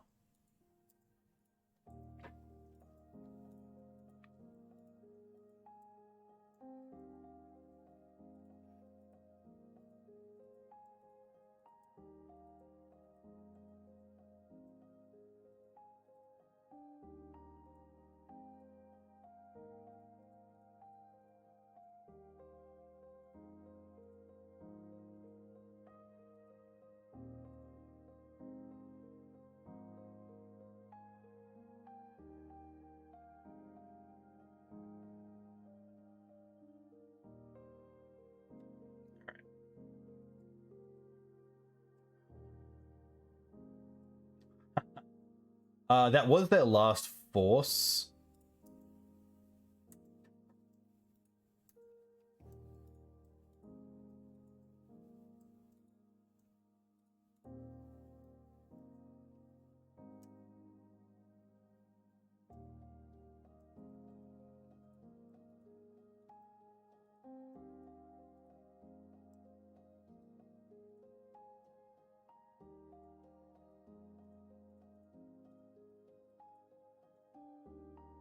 Come on, you beauty. Yes!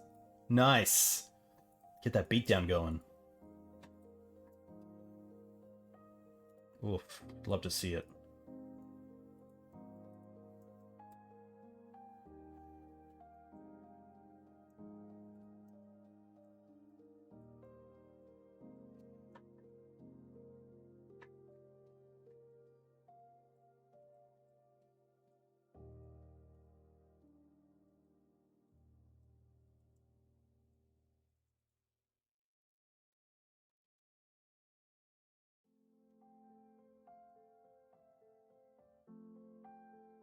Is this loam? Okay.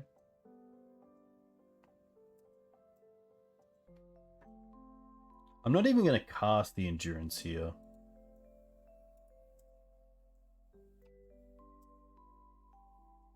Nice.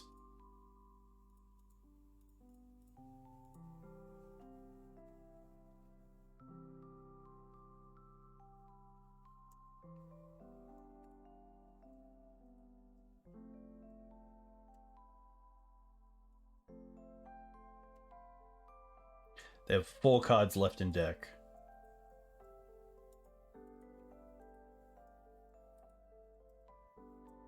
Three cards left in deck. It's 1:15 in the morning, so I am here until the end. Alright. Ooh, okay. What do we have left? Like, we could endurance ourselves, but I think it's only for 3.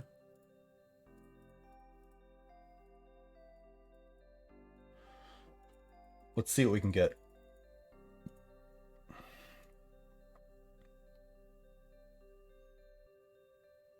Anima's kind of cool.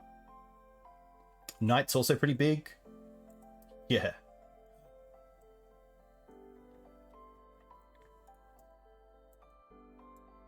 Maybe we can actually kill him by damage?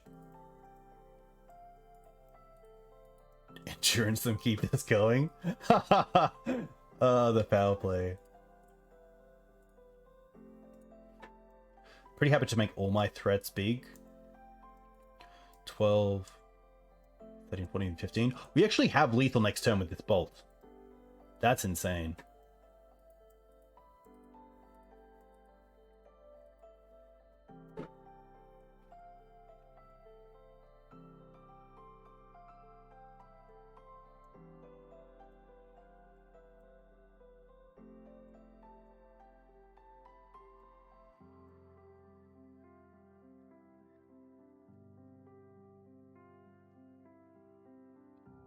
Entreat the Angels would be pretty brutal. It looks like they might have drawn into the loam. Okay. Honestly, we can't endurance here. We have to let that slide.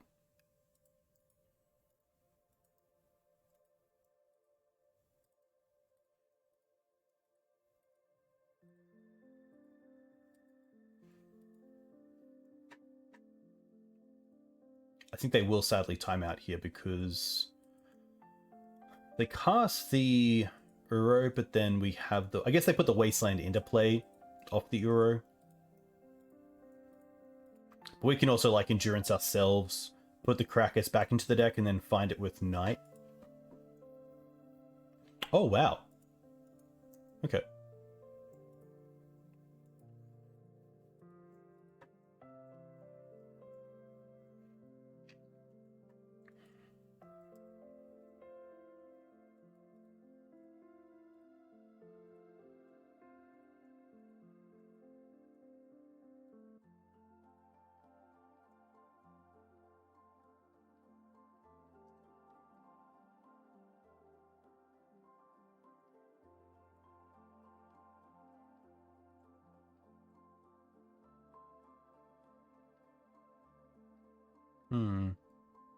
I think they have 2 cards left.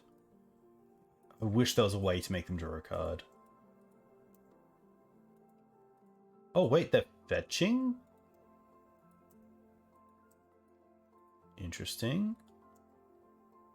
If they Uro, they drew a card. And then they're dead?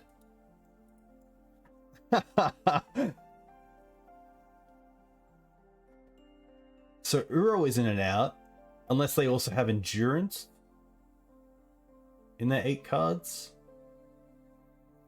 They play Wasteland, that's fine. They go up to Caracas. Okay. Not gonna float.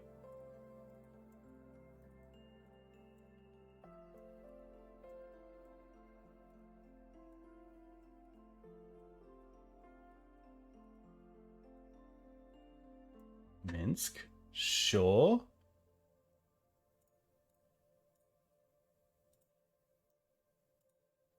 Bolt?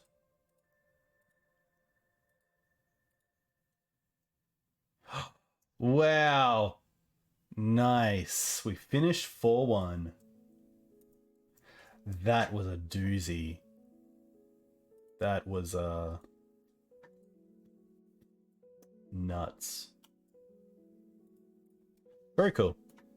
That's pretty sweet. So what do we play against? We went down to Painter.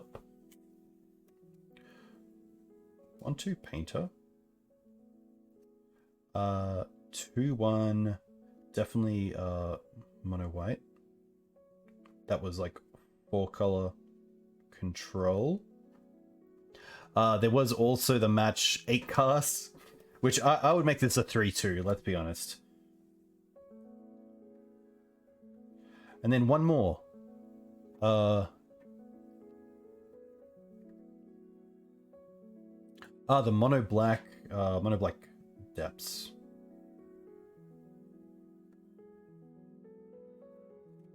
Very cool. And we get 5 chests, which is pretty sweet as well. So let's just crack them. Let's be honest here. We're just cracking these bad boys. Ooh, not. Damn. Some cool cards. Okay.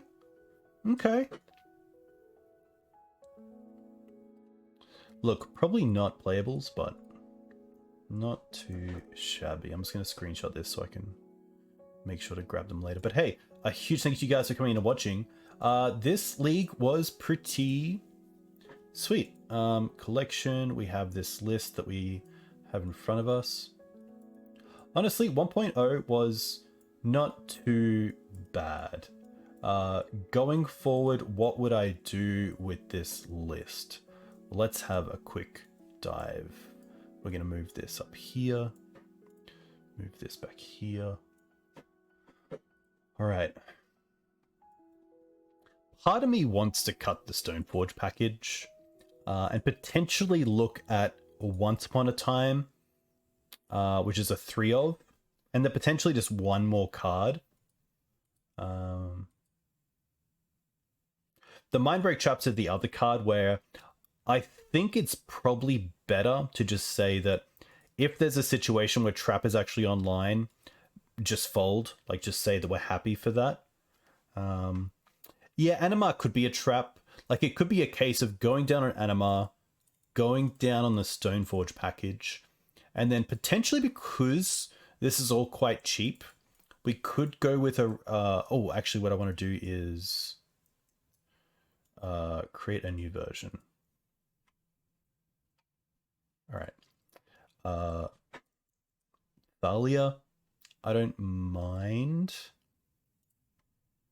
And then in the board, look, I'm not happy to say it, but I don't mind. Oh, Hall. I actually don't mind Hall just for those sort of 3-color matchups. And then the Batterskull can easily be cut out as well. I honestly don't know if I really want the Path. But it's definitely interesting. The other card I thought of was Skyclave's pretty cool in a build with Once Upon a Time. But where is that cheeky little... the one that has protection from colors of colors that you control. What is it called? What is it called?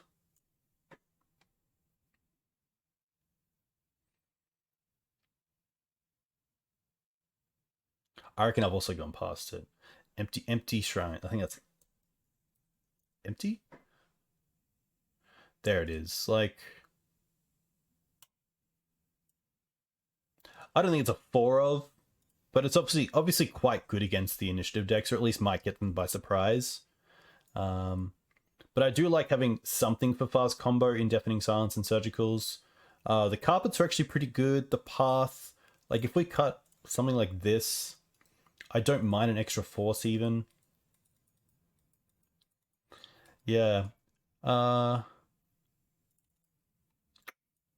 Emperors and the Boos are really good.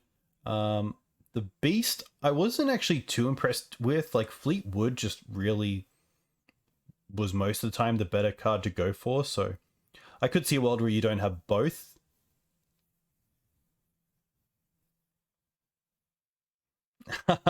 Ogma's pretty cool. There were times that I didn't have access to all colors, but I think without Anima that changes things because we can take out the drop. And if I take out the questing beast, that also means I could go for a once play, which is pretty nice. I don't mind something like that. And then we just have kind of the must-have targets. And then we have these as 3 ofs, these as 4 ofs pretty much, Green Suns. Like this is a little bit better. Maybe double haul isn't needed.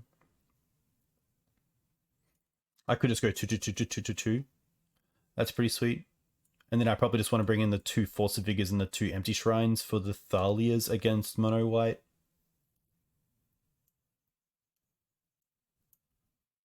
Maze is definitely interesting as well as a hit. My kind of thoughts as well for Thalia was running Spirit of the Labyrinth in the main deck instead of Thalia, because I feel the 3 power is pretty big, especially against Mono White and even against a DRC deck where sometimes Thalia can just be only disruption, not pressure as well. But I think that would need a bit of testing, but I don't mind a list like this. I really liked the main deck Planeswalkers. When you're not running Sylvan Library, it's really nice to have that. And honestly, I could also see the Surgicals coming out for Fairy Macabres, seeing that they can't be... That was a terrible spelling of Fairy. That is also a terrible spelling of Fairy. Apologies. Oh, I only have 1? Yeah, I think multiple fairies are nice. And just having like really big like silver bullets in the board, even like 5 3-ofs would be kind of cool. Yeah, so Hold the Gemstone's an interesting card. It's typically there for the decks where you bring up Choke. But Hold the Gemstone is an enchantment for 3 mana. At the beginning of each player's upkeep, that player chooses a color until end of turn, lands tapped for mana producing mana of that chosen color. Instead, tap for any color of that choice. So it turns off Prismatic Ending. It can't be Prismatic Endings. It's quite hard to get a Teferi into play, if not impossible to bounce it. It's just a really hard to deal with enchantment that really hurts 3 and 4 color decks. And because we have things like Noble Hierarch and Ignoble Hierarch, or even Carpet, we can produce mana that isn't just the one that we produce with the lands, which is kind of cool. So that's pretty interesting. I'm not running Prismatic Ending in this list, which I didn't really miss, which was nice. Yeah, but all in all, there's a little bit to work around with this list, so that's always pretty awesome. But that's gonna be me. I'm gonna go to bed. A huge thank you to you guys for coming in and watching. Of course, a huge thank you to the new subs as well. If you want to find me on YouTube, you can find me here. If you want to find me on Twitter, you can find me here. You can also find me... I don't think I actually have it set up. I do have it set up to do the Patreon, which is nice, because I'm currently doing a pretty cool piece on how to build the Maverick mana base in 2023. And this is going to be sort of a series where I go through the mana base, the creatures, the removal, the non-creature spells, the sideboarding, the pros and cons of Maverick archetypes, the sideboarding versus the metagame, and then kind of like a full review. So currently in the works, but it should be out hopefully by the end of next week. because although I have been streaming semi-regularly, I've really cut back on writing, and it is something that I really actually enjoy doing. So yeah, expect more, which is cool. That is everything I really have to say. I believe there should be people who are live right now, so I will raid someone as well. Looks like Ramah is streaming, which is awesome. And Ramah's playing a very interesting deck. I'm not too sure how that deck combos out, but pretty cool to see it. But yeah, enjoy. I'm away for the weekend, so I'll be back potentially online Sunday night. But until then, stay safe, enjoy, and I'll catch you next time. Cheers.